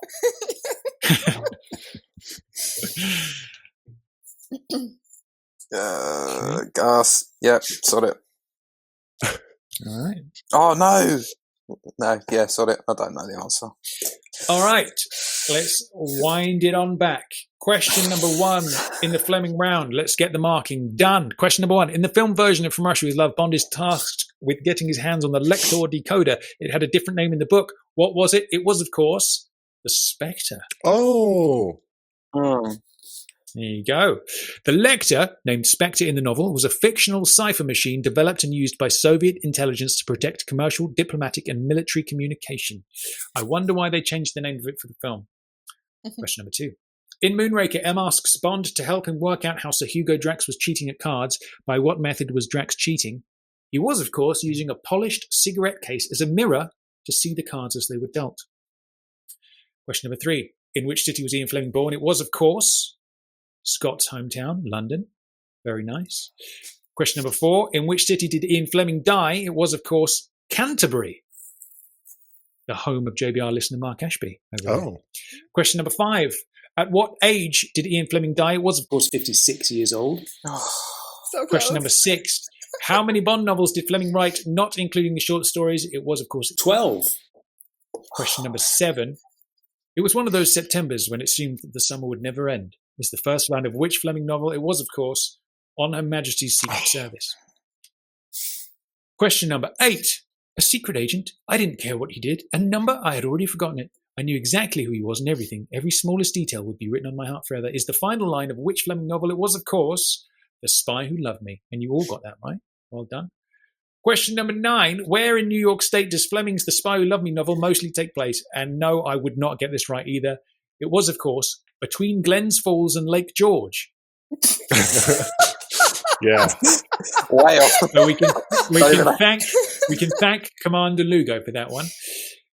Now, final question was, on what day do Bond and Tracy get married in the novel of On Her Majesty's Secret Service? It was, of course, New Year's Day. Oh. Now, I'm going to throw out a couple of bonus questions for that last one. So here we go. Fingers at the ready. Bonus question number 1 is, what country do they get married in? Now, I'm going to give you a little hint. Somebody on this call, could be me, could be Scott, could be Marlena, could be Casper, is from that country. Oh, that doesn't help. All right, 1 in 3, guys. Okay. Come on. Okay. If you know your literary Bond, that's actually a very good clue, like in both ways. That's both confusing and helping. Yeah. Yeah. Yeah, absolutely. Okay. Excellent stuff. And then bonus question number 2. Now, if you get this right, this is like, oh my goodness, you almost deserve probably about 100 bonus points. What is the actual location where they get married? Now, by that, I mean, this is too difficult. It's a particular room that they get married in. What is that room? I'm sorry for my stupid answers. I just want to provide you with a few laughs if I'm wrong. That's okay. Don't seem to work, though. Oh, Marlena, good Lord. All right, okay. Okay. Only your hint triggered my memory, though. All right. So, bonus question number 1. What country did they get married? It was, of course, Germany. Bonus question number 2. What is the actual location they get married in? It was the British Consul General's drawing room. Of course it was. Oh, wow. Okay.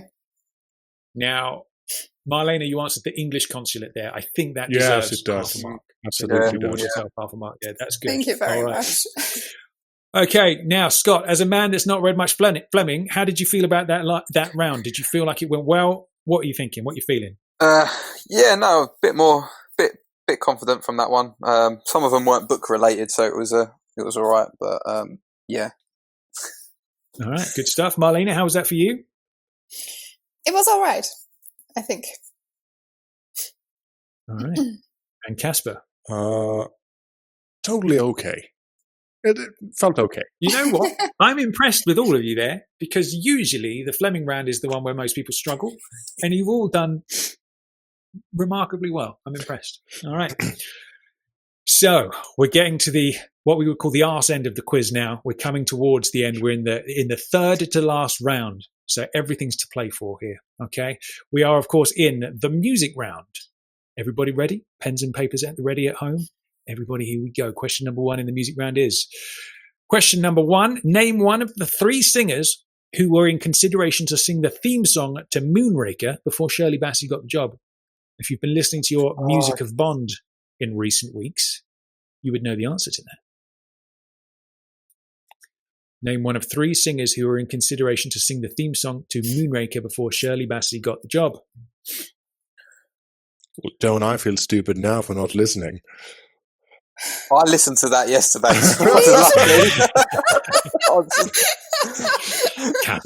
Good Lord. All right. Question number 2. Which 2 Bond films feature a track called Bond Smells a Rat? Oh. And if you listen to your music of Bond in recent weeks, you would also know the answer to that one. Which 2 Bond films feature a track called Bond Smells a Rat?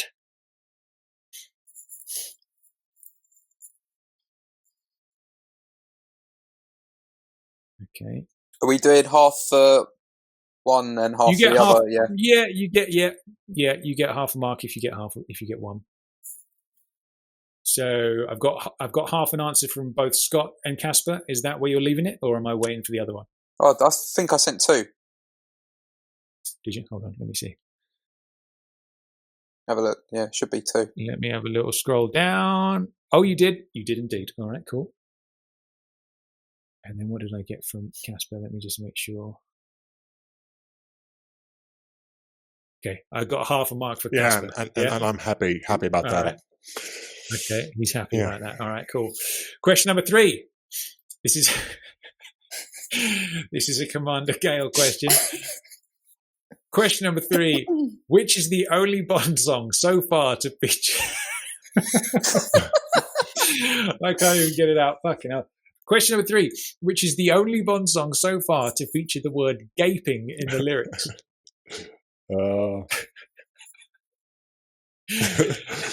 Question number 3. Which is the only Bond song so far to feature the word gaping in the lyrics?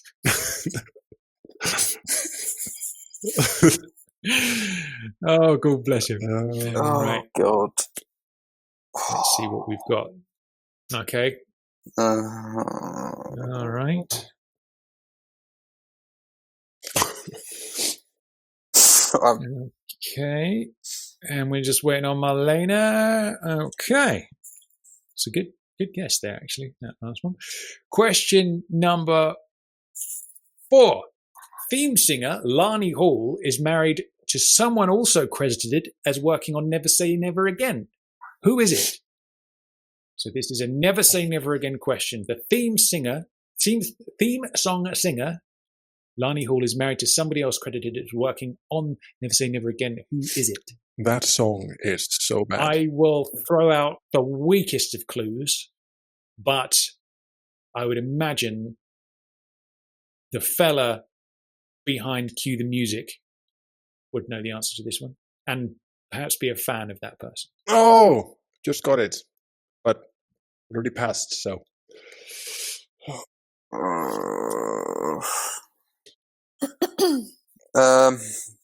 no. Tough one. One. Good clue, though. Everybody passed on that one. Question number 5. How many Bond films, did John Barry compose? And how many Bond films was John Barry the composer? I'm going to give you a little bit of time because you could count this one on your fingers.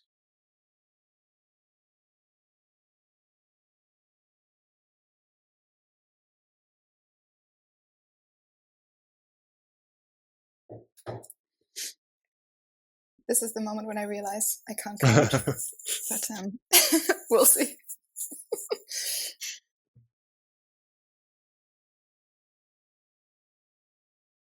Scott is still going. Look at that face. That is concentration to the maximum. Oh, if I don't get this right, I'm going to be so annoyed.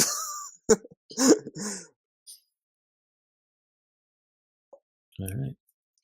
Question number 6. What was the only theme song from a James Bond film to hit number 1 on the US pop singles chart? Question number 6. What was the only theme song from a James Bond film to hit number 1 on the US pop singles chart?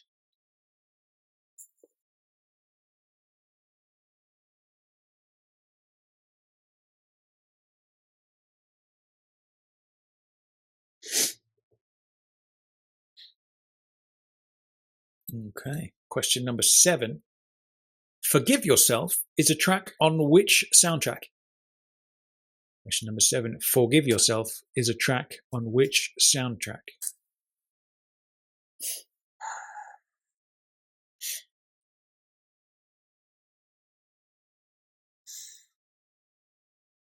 Can I abbreviate that? Top marks all around there. You can, abbreviate the Bond film, you mean? Yeah. Yeah, of course. Yeah, absolutely. Top marks all around for that one. Well done. Okay, question number 8. What was the last James Bond film where John Barry's 007 theme is featured? And once again, if you've been listening to your Music of Bond in recent weeks, you would know the answer to that. I'm so glad I listened to that podcast yesterday.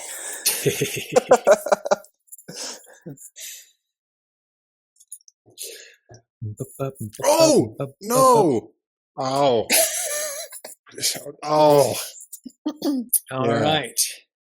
I think I see what you Yes, did there, you Casper. I did. think you misinterpreted it or something. Yes, absolutely. Question number 9. Name the composer who stepped in for Eric Serra on GoldenEye to compose the tank chase score. Oh, the guy who did a way better job, you mean? Absolutely. Name the composer who stepped in for Eric Serra on GoldenEye to recompose the tank chase sequence. What's his name?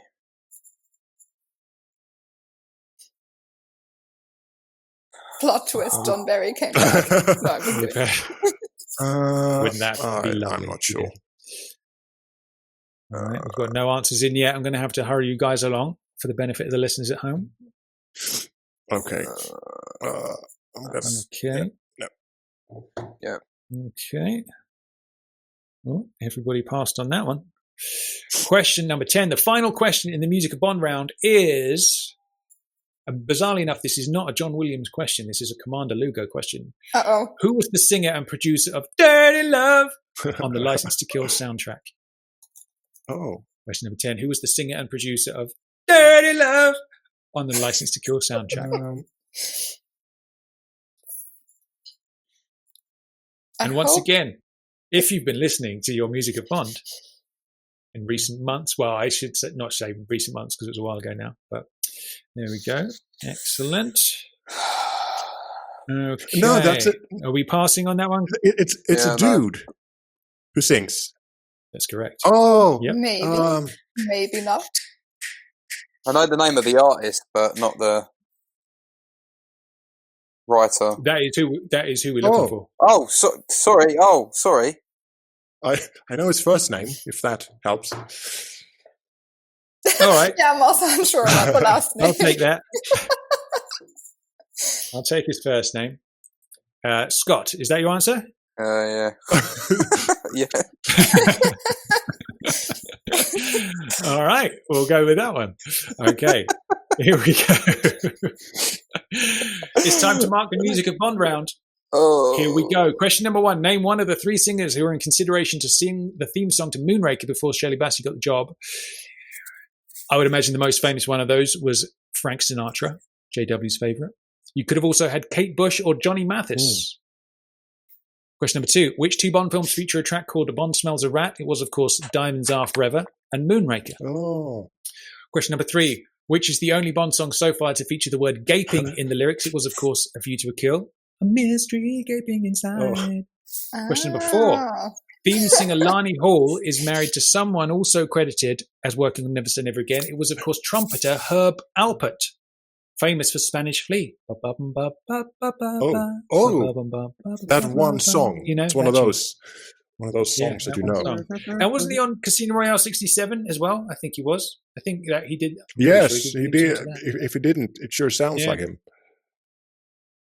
Yeah.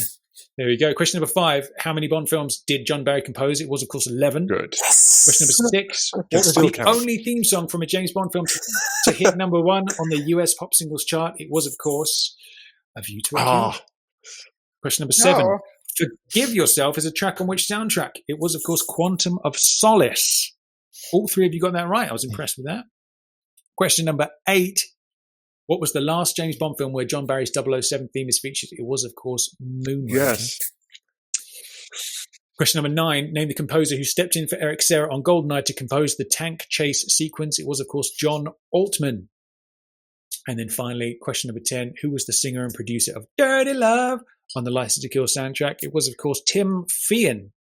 And JW got to interview him a while back on the Music of Bond podcast. If you haven't listened to that yet, go back and listen because it's a lot of fun. All right, then. How was that for you, Marlena? It was all right. It was all right. A few I guessed correctly, and a few I should have known I got wrong, but oh well. All right. Okay. We can do with that. What about you, Casper? I sucked. Turned out like shit. I'm sure you didn't. I'm sure I did, but thank you. All right. I'm sure it was fine. And what about you, Scott? Yeah, it was all right. I will say, Scott, that was your best round so far, mate. Yeah, that was good, mate. And by that, I mean you beat everybody else in that round. So well done. Congratulations. All right. Good stuff. Next up is the What's the Next Line round. So we're going to need to go as close to the actual words out of the mouth as possible. So if you kind of get it, maybe I'll give you a half a mark, but it's going to go with my discretion. Okay. Mm-hmm. What I'm shooting for is absolute perfection here in this round. Okay. What's the next line? Here we go, everybody. Question number 1. Spend the money quickly, Mr. Bond. What is the next line? Question number 1, of course, is spend the money quickly, Mr. Bond.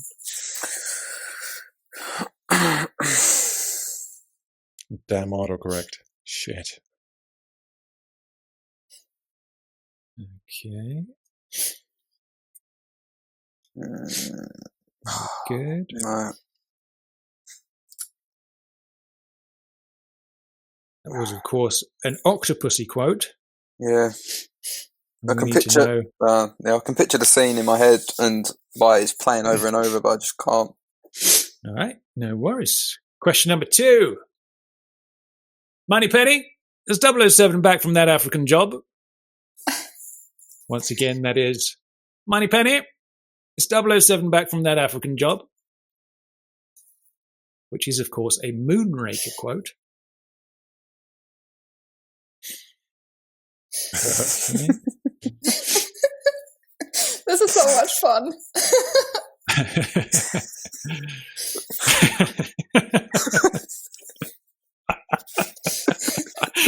That was a beauty. All right, question number 3. Hold it. Don't go in there. We need the real diamonds. We didn't get the real diamonds, so we need Tree alive. I'm going to do that again because I stumbled. Hold it. Don't go in there.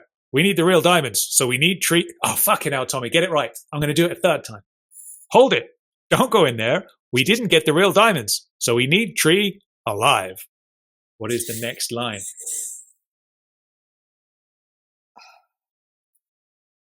This is harder than you think. It's always harder than you think. I've been wanting to do this since I was 14. This is so cool. What was that? To play the game. What have you wanted to do? It's like I've been waiting for almost 10 years to do this.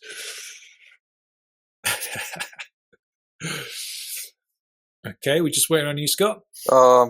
It's not the right answer, but No, I didn't even say it right. All right. Okay. Question number 4. That was, of course, a Diamonds Are Forever quote. Question number 4. What's the next line? I need to know I can trust you. It is, of course, a Quantum of Solace quote. I need to know I can trust you. Oh. I'm going to give you a little clue. It's M saying that line. Oh.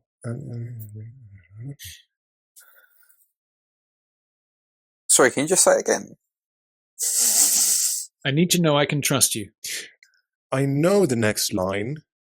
I can hear it, but I'm not sure what's actually said. Like, do you get what I'm saying? Like, I can hear it.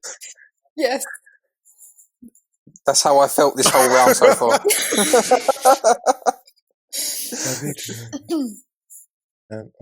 Okay, I'm just waiting on Scott and Casper there. Yeah, I'm on my way.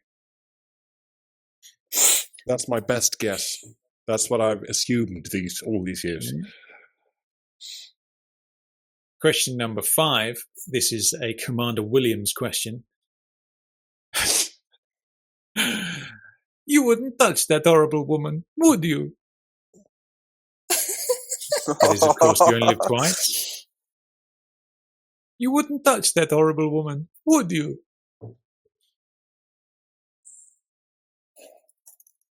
Oh, Casper. Come on. Oh. You sounded like those sumo guys from The Man with the Golden Gun there when you did that. That's my most replayed episode of you. The episode when you just yell out that's hilarious. Beautiful stuff. Question number 6. What's the next line? This is... okay, question number 6. What's the next line? My friends call me Dominic. Question number 6. My friends call me Dominic. It's obviously a Quantum of Solace line. What? Oh! When realization hits. That's actually one of my favorite quotes from that movie. Okay. It's a good Marlena's one. answer is in. Waiting on... Oh, Casper's in. And what have we got from Scott there? Okay. Question number 7. Okay, here we go. What's the next line? Everyone has his passion. Mine is... I sound like Tiger. It's not Tiger. That's what I was just thinking, is this?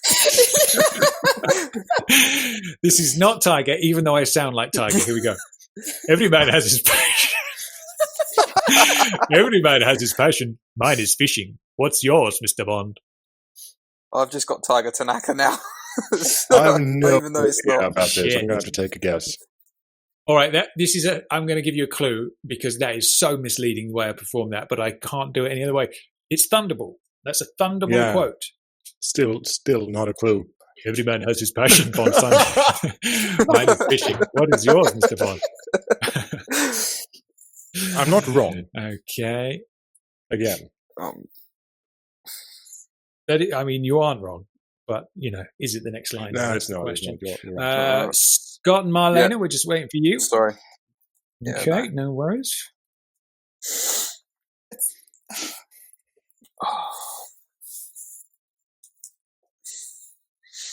It's not the next line. I know. Good. You got the right film. Okay, question number 8. What's the next line? Okay, how does this guy talk? Okay. There's been a mistake with my check. Look, it's half the usual amount. Once again, there's been a mistake with my check. Look, it's half the usual amount.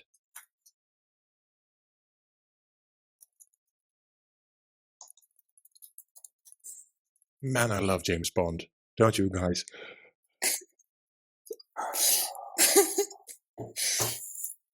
Okay. Doing this quiz, I don't at the moment, Casper.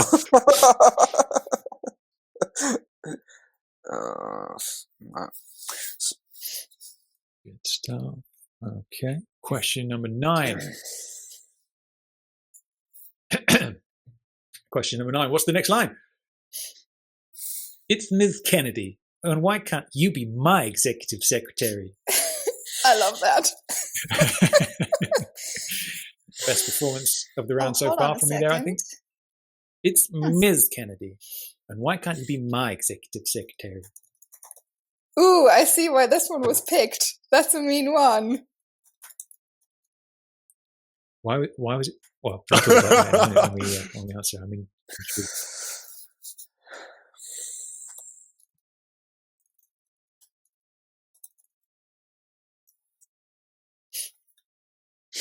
okay.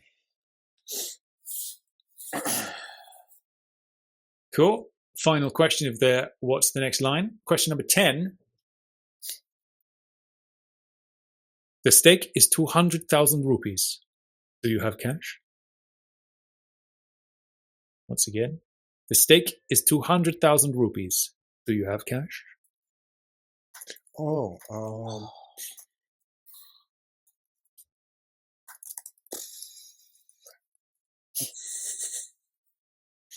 The gist.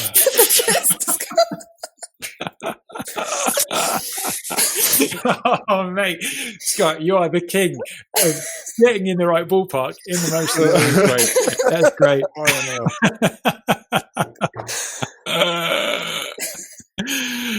Okay.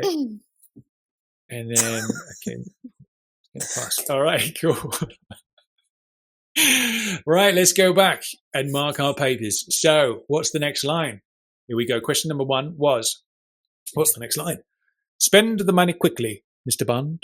It was, of course, I intend to, Kamal Khan. Very nice during the dice game there, the backgammon. Question number 2. Moneypenny, is 007 back from that African job? It was, of course. He's on his last leg, sir. Question number 3. Hold it. Don't go in there. We didn't get the real diamond, so we need Tree alive. From Mr. Kidd, it was, that's most annoying. Question number 4. I need to know I can trust you. M to Bond in Quantum. His answer is, and you don't. Oh. Question number 5. You wouldn't touch that horrible woman, would you? Bond's response is obviously, oh, heaven forbid. Love that line. Question number 6. Dominic Green, my friends call me Dominic. One says, I'm sure they do. She's a nice little burn. I like that. Question number 7. Every man has his passion. Mine is fishing. What is yours, Mr. Bond? Bond replies, oh, I'm not what you'd call a passionate man. It is, of course, Largo to Bond in Thunderball. Question number 8. Question number 8. There's been a mistake with my check. Look, it's half the usual amount. Sanchez's reply is, you were very quiet when I was arrested. Remember, you're only president for life. Question number 9. It's Ms. Kennedy. And why can't you be my executive secretary? And Bond's reply is, we're south of the border. It's a man's world. There it is. Question number 10 was, the stake is 200,000 rupees. Do you have cash? And Bond's reply is, well, I think this should be ample security. Don't you? There it is. That was, of course, Octopussy. All right. Now I'm going to tot up everybody's marks here. Goodness gracious me. Scott, how did you feel that went, buddy? Very badly. Okay. Casper, how was that for you? So much fun. That's been the one thing I've been wanting to do for so long, so I just enjoyed myself. Beautiful. All right. I have to say, I enjoyed the acting. Yes. The voice acting. Thank you.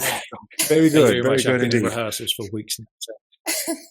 What now, Marlena? What was your comment about the south of the border question, the executive character? Right, because I thought most people will probably think the very next line is "It's a man's world down here" or something, but there's actually this we're south of the border in between. So I see. I almost Gotcha. want to put that in. All right, cool. Good stuff. All right, then. So we're in the final round, okay? Everything to play for in the final round of the 2019 Boxing Day Mastermind Bonanza quiz. Is everybody ready? Is everybody feeling confident? Yeah. Well, All right, here we go. General knowledge. Could be about anything. Question number 1. What is the name of the jet Bond pilots in the opening sequence of Octopussy? What is the name of the jet Bond pilots in the opening sequence of Octopussy? It potentially has a couple of names, so I'll take one or the other. They both get you full marks. I think I just made that word up. Yes, I You did. did. Good. if it's But I'll take it. maybe if it's good enough, you'll get a point.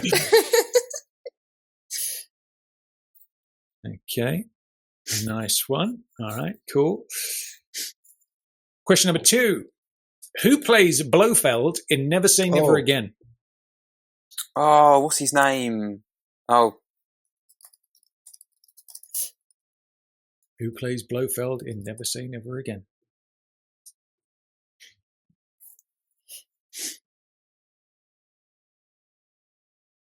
I've butchered that. Does it make sense? It does. I'm going to give you that. Oh. There's a bit of Game of Thrones thrown in there, but I'll take it. Question number 3. There were 3 places Quarrel said he took Strangways. One was Crab Key. Name another. Once again, there were 3 places Quarrel said he took Strangways. One was Crab Key. Name another.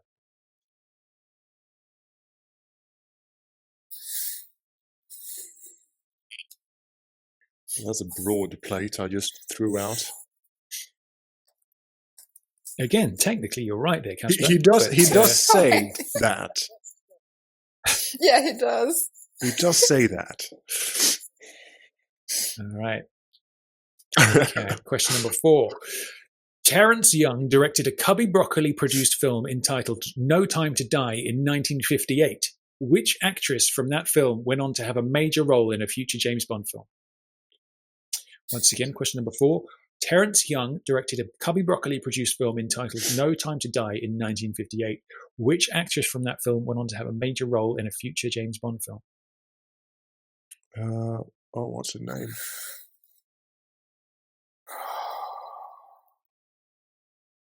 Nope.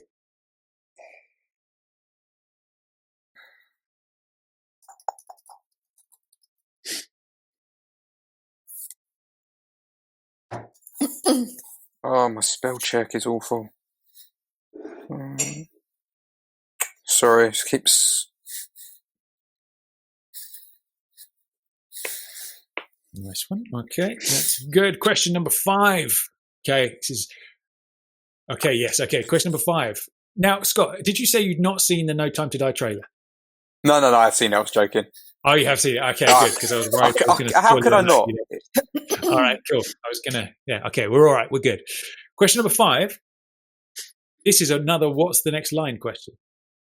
Why would I betray you? Says Madeline in the trailer for No Time to Die. What is Bond's response?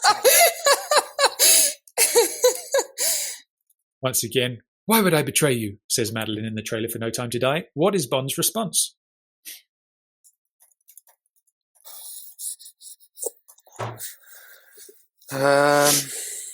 He looks so pissed off in that trailer. Yeah. He does, doesn't he? I'm so Yeah, excited it's for the gonna movie. be great. Oh, me too. Good God. Right. All right, Yeah. here we go. All right, okay. Question number 6. Now we're in the final 5 questions of the whole thing with everything to play for now. Okay, here we go. Question number 6. When Bond is getting his suit tailored in Live and Let Die, what specification does he demand that the tailor must not forget? When Bond is getting his suit tailored in Live and Let Die, what specification does he demand that the tailor must not forget? Oh no, that's the bootmaker. We have the same bootmaker. Nothing to do with this. I'd rather that, sir. We share the same boot. Okay,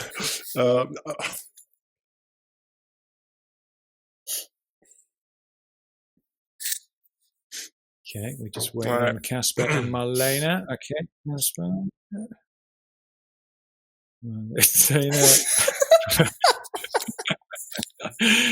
Very nice. Question number 7. This is a Commander Lugo question, and I would say this is probably the most challenging question of the whole thing. In 1989, Eclipse Comics published 2 comic book projects by Mike Grell. One was his comic adaptation of License to Kill. The other was an original comic book story where Grell used the likeness of Hoagie Carmichael as his model for Bond. The original story features Bond driving the Aston Martin DB5 6 years prior to the vehicle's return in GoldenEye. Only the first 2 issues were published in 1989, while the third and final issue was released in 1991. What is the name of the original comic book story by Mike Grell? I don't know what this question is. With the longest question in the whole club. So basically, an original comic book story by Mike Grell came out between 89 and 91. What is the name of that comic book story? Obviously, Jack Lugo being the comic books of Bond man, staying true to style there. Okay. Just waiting on Mr. Fisher.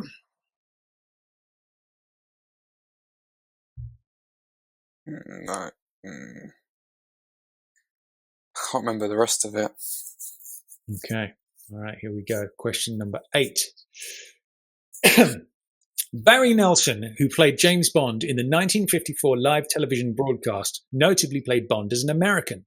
What is the name of the English actor who played Bond in the 1958 South African Broadcasting Corporation radio adaptation of Moonraker, making him the first British actor to portray James Bond? I feel like that was in one of the podcasts. This sounds very familiar. It was.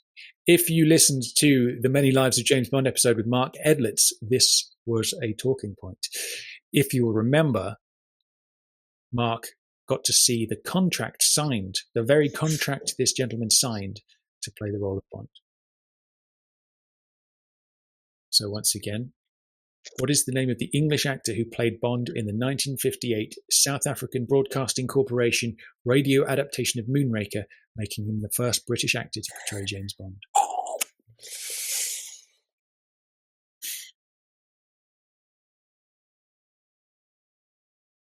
I thought you might get that one, Scott. Good work.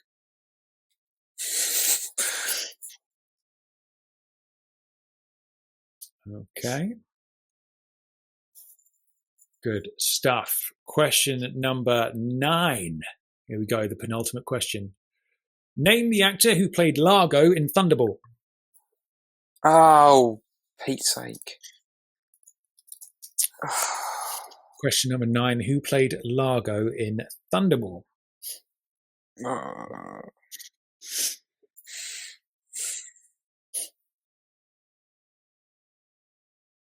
Okay, we're waiting on Mr. Fisher.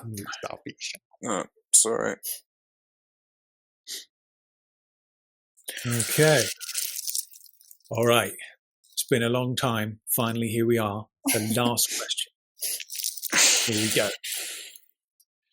Question number 10, or 100, really. Question number 100 in the 2019 Bond Boxing Day quiz is: what does Tilly Masterson say she keeps in her suitcase after Bond asks if she's here for the hunting season?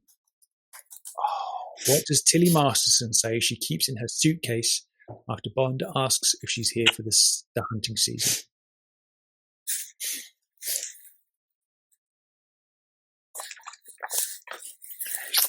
All right. Okay. We did it. We got there. 100 questions. Okay, I would like to salute all 3 of you for being very brave. I would like to salute all the listeners at home as well who followed along. Now, I'm going to read out the categories you fall into based on your scores. And then anybody listening at home, on the blog post page on jamesbondradio.com, I want you to put your score and also what category you fall into in the blog comments underneath. That would be lovely. If you got 0 to 9 questions right, you are Mr. Mendel. Swiss Factory chocolates from Casino Royale.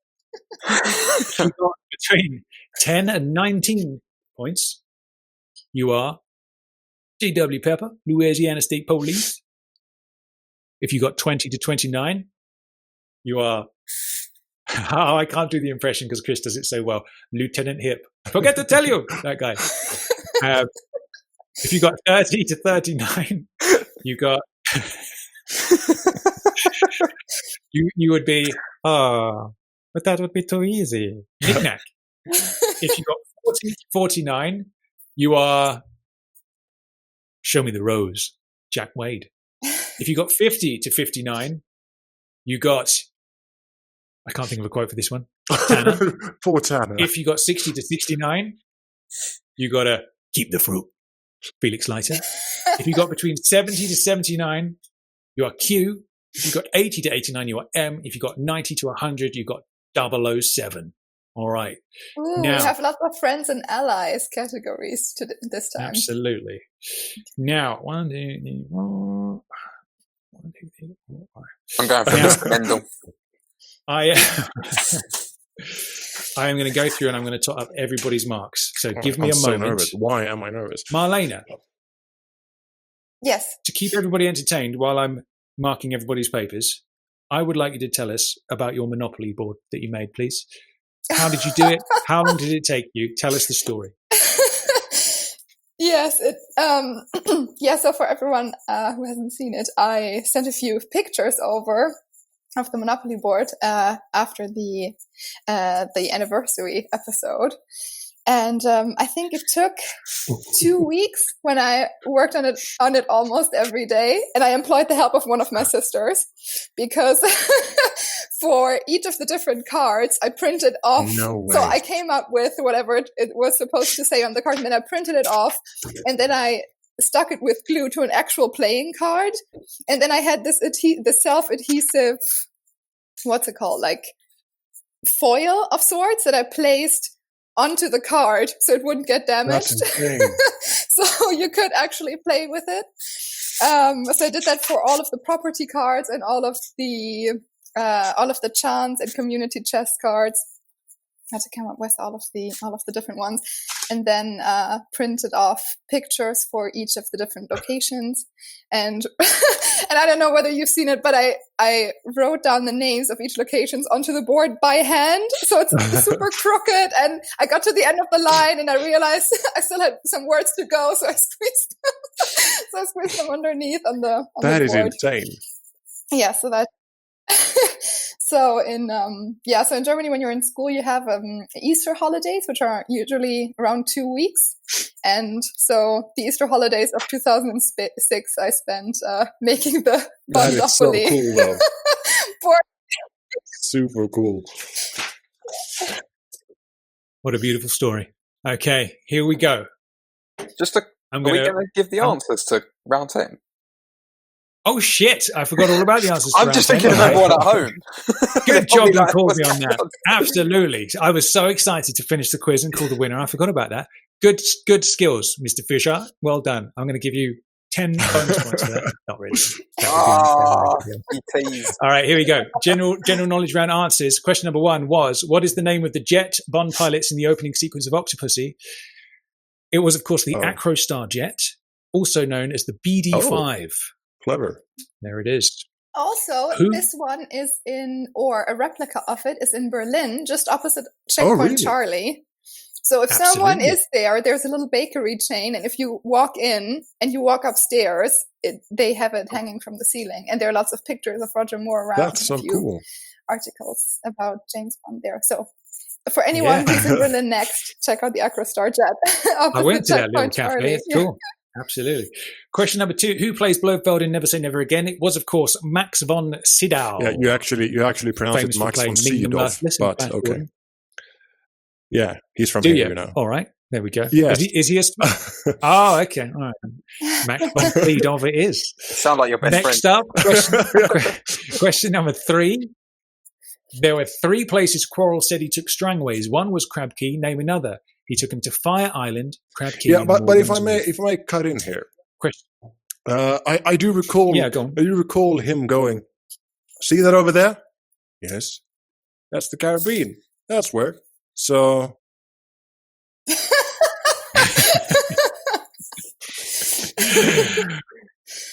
Shit, that is a good point. Now you've said that. Well, I'm gonna award you a half point. Thank you. That's all right. All right. Okay, I'm gonna award you a half point. All right. Cool. Blah, blah, blah, blah. Question number 4. Terence Young directed a Cubby Broccoli-produced film entitled No Time to Die in 1958. Which actress from that film went on to have a major role in a future James Bond film? It was, of course, Fiona Volpe herself, Luciana Paluzzi. Question number 5. Why would I betray you? Says Madeline in the trailer for No Time to Die. What is Bond's response? It is, of course... Casper, you can take this one. Do I need to be as pissed off as he is? Everyone Yes. Go on, has give it. secrets. The just didn't get to yours yet. Thank you. It's great. That's very That was good. a lot more menacing Very than good. Daniel. Jesus Christ. Sorry. Very good. All right, cool. Question number 6. When Bond is getting his suit tailored in Live and Let Die, what specification does he demand that the tailor must not forget? It was, of course, a double Needs to be vent. pink. Okay. I just put down not too tight. There you go. I'm sure he did mention that at some point. Question number 7. In 1989, Eclipse Comics published 2 comics, blah, blah, blah, blah, blah. Long question. Between 1989 and 91, what was the comic, the original comic published by Mike Grell? It was, of course, Permission to Die. Question number 8.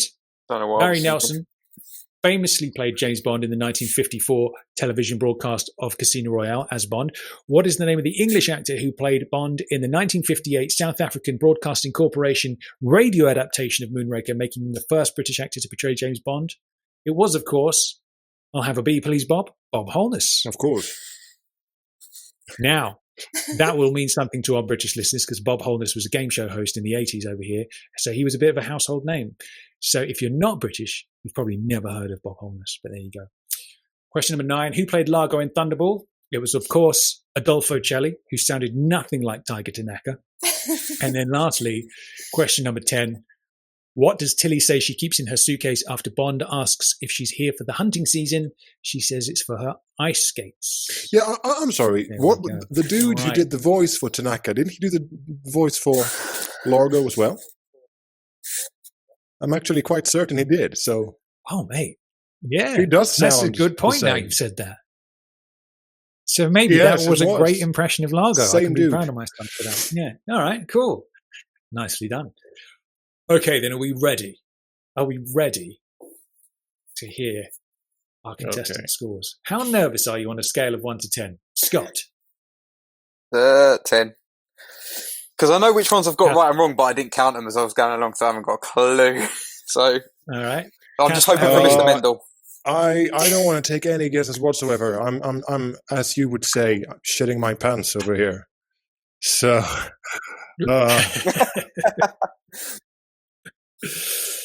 Okay, I'm going to do it in reverse order. In third place, with a score of 28.75, ranked as Lieutenant Hip, it's Mr. Fisher, Scott Hey. Fisher. Good stuff. Now, should I just announce the winner? Now it's down to the final 2. I think I'm just going to announce the winner. Here we go. Ready?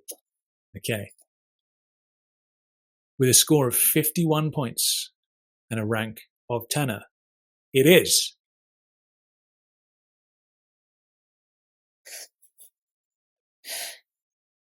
a woman. It's Marlena, congratulations. crowned champion Bond Mastermind 2019. Casper came in second with 40 out of 100 with a rank of Jack Wade. Wow. Good stuff. Well done, Marlena. That was Well a done. very good performance. Well done, Marlena. Yeah. You get the respect of everybody, you of very the JBR family. This was so much fun. It really was. Yeah. It really was. Definitely. It was a lot of fun. I enjoyed myself. I could go for another 100 questions if I had them. That was a good time.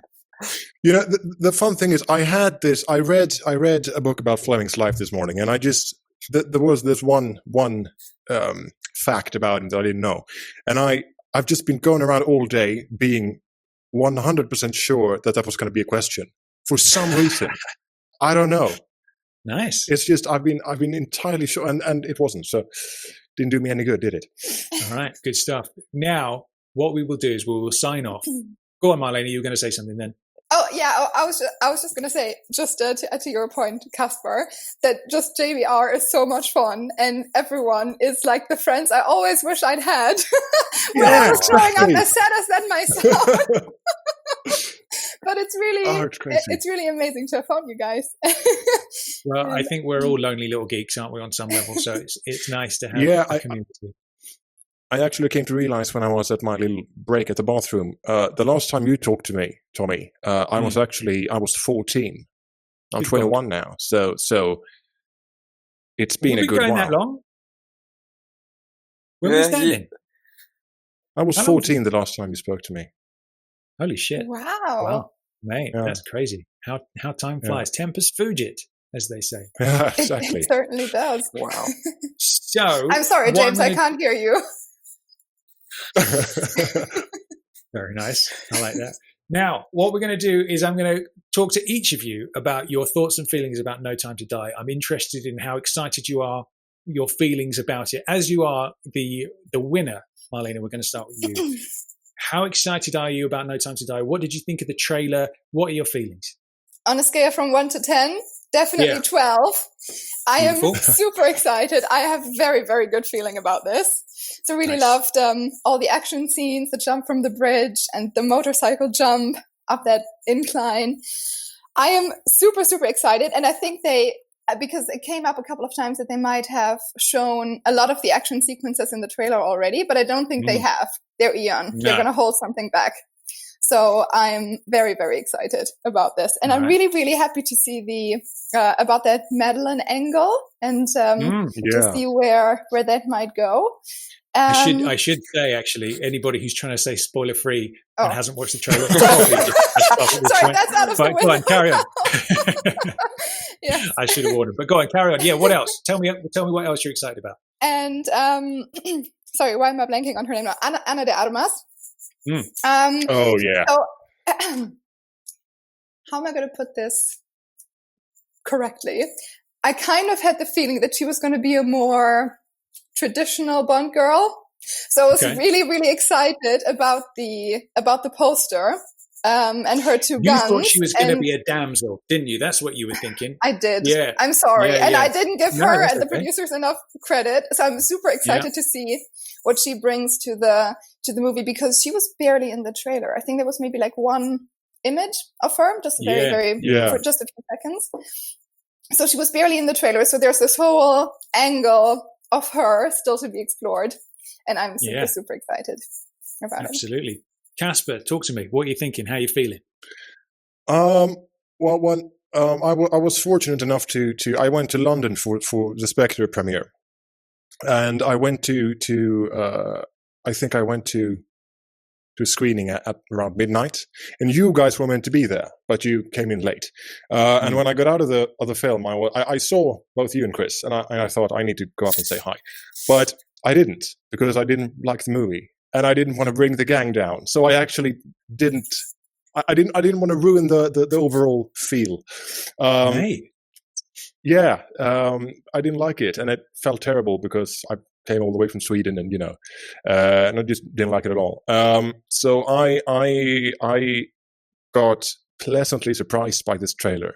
I feel like they've been getting so much flack lately, Eon and Barbara and Michael. So I'm really, really happy that they are kind of embracing this new style of action movie, because it reminds me of the visuals, reminds me of Mission Impossible, and I think that in order for Bond to stay relevant and succeed, they need to take inspiration from what the Mission Impossible franchise is doing, because they can do it way better. I thought when the trailer opened, the logo transition with the window, you know what I mean? They have this one logo, and I thought that's cool that they are doing that, because they haven't done that before. And then I realized that's because the last movie was 5 years ago, so that's a new thing since then. Just the same with the DB5 spinning around with the machine guns. That's such a cool trailer moment, and we haven't really been getting a cool trailer moment for a while. So I'm so excited. I think this is gonna conclude his tenure as Bond wonderfully. And I love to see Blofeld back for some reason, because I didn't really like him in Spectre, but I lost my shit when he showed up in the trailer. So cool. I'm very excited. So let me ask you about your thoughts on Spectre then. So you didn't like it on first view. Did it grow on you at all, or do you still feel the same about it even 5 years on? I think that Spectre is. I'd say that it hasn't. That's a difficult question. I think Blofeld is the one part that has grown on me. Walter's Blofeld, but. And I don't want to get into an argument here, but you just can't make Blofeld his stepbrother. I can get the fuck out of here. That's crazy. Like that's insane. And the car chase through Rome, I think, is wonderful. The snow plane chase, I hate it. Mm-hmm. I just feel very strongly about it. It feels like Sam Mendes took the lazier route with that film. I know that you'll probably disagree with me, but I didn't like it. That's that. That's like okay. It. And everybody's entitled to their opinion, even if they're wrong, Casper. Oh, thank you so much. I'm just kidding. I'm just judging you. No worries. Well, I sincerely hope No Time to Die mends it all for you, because you never know what happens in No Time to Die might elevate what's come before it for you. It might make certain things work in a different way for you. Who knows? Exactly. But good stuff. Absolutely. What about you, Mr. Fisher? How are you feeling about No Time to Die? I'm excited. Looking forward to it. It's been a very, very, very long time since the last Bond film came out, and it feels like it's taking forever, but hopefully it's worth the wait. I have to say, I agree with Casper with the Spectre thing as well. Thank you. It's not the worst film, but I maybe was just a let down by it. After the opening sequence as well, when we finally got that Bond theme back as well, and he's that, and then the rest of the film just sort of went a bit downhill after that for me.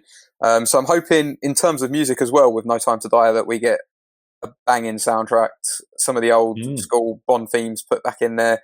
It's the little thing when you hear the Bond theme, like when he's just going on a chase or something. You just want to hear it, and it gets you excited, and that's what I hope. The trailer, though, seems to live up to it. I'm intrigued to see what Rami Malek is going to do with his character, because I'm hoping he's a bit of a badass in it. And just, what do you think about this Dr. No stuff going around, that people think he's a retread of Dr. No? What do you think about that? I don't think they would, but then again, they may blow James Bond's brother. So who knows nowadays? I can't see what angle they'd bring it at, but no, I don't think so. The funny thing for me is he looks like a really cool and interesting character on his own back, and I feel like, why sort of waste that by just making him Dr. No again? I feel like you've got a great looking original character there. Yeah, so sort of it would just be a bit strange. Maybe they are. Who knows? We won't know until April, obviously. But it does seem like a bit of a funny one.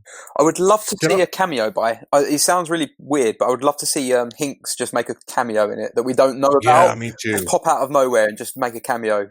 Because I know they put the Blofeld thing in the trailer.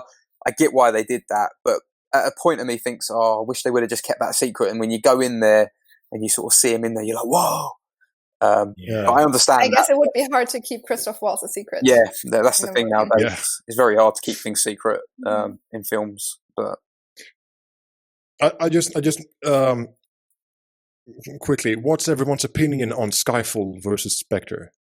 I think that's very interesting, because I think Skyfall is probably the second best Bond movie ever made. Ooh, that's a strong statement. Arlena, why don't you take that as your winner? Whew. Wow. Okay. It's not the second best Bond movie from my point of view. I really liked it, and that's the thing as well. I love Bond, and I'm willing to forgive so much in those movies. So Inspector, the half brother story. it was, yeah. But I'm still going to watch Spectre. I'm still going to love it. But Oh, yeah. Casper, Yeah, what are you so- saying? Die Another Day is the second best movie ever made. Yeah, no, that's actually my on top. That's my very favorite Bond movie. I was just going to ask, out of Spectre and Skyfall, which one do you prefer? Skyfall. I wouldn't say it's my second best favourite, but I would rather, if I had to pick between which one to watch, I would pick Skyfall. Yeah. Yeah. It feels like it's a more cohesive and well written story compared to Spectre. You can tell which one Sam Mendes wanted to put more effort into. Exactly. And Thomas Newman. I mean, come on. Very true. Oh, sorry, I'm not here to shit on Spectre. It's just He's venting. I tell you what, man. I will fight anyone who wants to slag off Spectre. I will mud wrestle. Rumble in the jungle. But it's okay. I totally get it. That's one of the things that makes Bond a subject we can infinitely talk about forever. Yeah. Because there are people who think Die Another Day is great. There are people who love Octopussy. There are people who hate Octopussy. There are people that love Timmy. There are people that hate Timmy. All those things. So it's okay. It's not wrong to say you like or you don't like something, no matter what it is. But yeah, no. For me, I mean, if I was to put on a Bond that was a Daniel at the moment, at this time in my life, I would probably be putting Spectre on more than any other. Really? Which I know to you guys, you're probably going to be like, what the fuck is he talking about? But I often love it. Casino Royale all day long. Well, yeah, no, true. But I have watched that so many times, especially and recently. it's a heavy film. That it's I feel like I need to give Casino a bit of a rest for a little while before I come back to it, because I've watched so much in recent years. But and Spectre has all the nods to the past, which I personally so really appreciate. Yeah, but Spectre has more. So, like, there's a lot. I feel like I see where you're coming from when you criticize Spectre, but there's also so much to love in that. Yeah, I understand that. I get it. It's just not my cup of tea. I remember the first time I was on JBR, my favorite Bond film was Moonraker, for real. That's just it's a good was movie. A while ago. Yeah, it's a good movie. It's not the best out of the 24 that exists, though. What's your favorite, Dan? What would you say is top of the three for you? Actually, it's the one after, For Your Eyes Only. Yeah. Good movie. Very good. Great movie. Favorite Bond film. And then the Timmy ones just underneath, if not Skyfall. But I think you've said it before, Tom, where it just, your Bond film can change throughout the years of what your favourite is, and that's what's so great about these films as well. Yeah, absolutely. Yeah, I love when people come on JBR and you ask them what their favorite film is, and they say it's the one the one I watched yesterday or something. And that's really how you feel about it whenever you go back and watch them. There is a lot to be said for that. I think you can have your all-time favourites, and I think for me, it's Majesties and Casino are all-time favourites, and then you have your favourites underneath those that are your current favourites. You know, and I wobble, I think, between loads of different films with that. But yeah, good stuff. All right, cool. So well done once again, all three of you, for being brave enough to come on the quiz. You all performed very well. There are unbelievably fiendish questions in that 100 questions. So for the benefit of the listeners at home, if you did rank as Mr. Mendel and you got 0 to 9 questions right, then I still want to congratulate you, because they are fiendish questions. And I would wager, I don't think we've ever had anyone that's got 100 out of 100 ever. So, you know, that's what we're dealing with. If you're hitting the sort of, I would wager that most people would land somewhere between 20 and 50 questions, I would say. If you're getting into the 60s and 70s, I would say then you're an elite level Bond knowledge person. Then you're a liar. Or you're a liar. There is that. Absolutely. You call your friends. But we will see. So everybody, I would like you to post your scores on the blog post on jamesbondradio.com for this episode. Let us know what questions you got, what score you got, and what rating you got as well. But for this year, Marlena is the champion. Good stuff. Yeah, I just came up with this. Just for everyone who's been a part of this, I just happen to have this. I'm about to move in about a month, and I just happen to have this huge collection of comic books that was written between the 60s and 80s, and I have like maybe 400 different like doubles. And I was just thinking, since we played a game, I'll happily send a few off before I move to each of you if you want a few copies. Hell yeah, definitely. Great. Then let's do that. I really don't have the room, so we will liaise off the air, so nobody's giving their address out to random strangers. Yeah, I think that's for the better. That's very fun. Or are you a Nigerian prince, Caspar? Exactly. Just give me your account number and. You're all rich after today's episode. Cool stuff. Well, thanks once again, the three of you. Beautiful stuff. Thank you very much for having us and for composing all the questions. Thank you so much. Yeah, thank you. You're cool stuff. All right, guys. Happy Christmas. Happy New Year for next year, and we will see you very soon. Take it easy, everybody. Merry Christmas. Bye. Bye. Bye. Well, there we go. How about that? Congratulations to Marlena. That was a beautiful performance, and also well done to Caspar and Scott there for keeping up. And like I said before, what a brave thing for all three of you to do, because pitting your Bond knowledge against other Bond fans in front of a whole bunch of Bond fans is a very scary thing to do. I remember being at Bond Stars in recent years and entering the little quiz they did there and ending up on stage with Gareth Owen going head to head with Brian Dobson. And I think that was probably the most terrifying moment I've ever had in all my life. I remember sitting in that seat, shaking, holding the microphone and looking out and seeing people like, Peter Lamont and all these Bond legends sitting in the front row staring right at me. And then obviously there's the extra pressure of, being the James Bond Radio podcast dude and thinking like everybody in the room is thinking, right, come on in, you got to know it all, you've got to know all the answers, and thinking, holy shit, and how your brain shuts down when you're under that kind of pressure.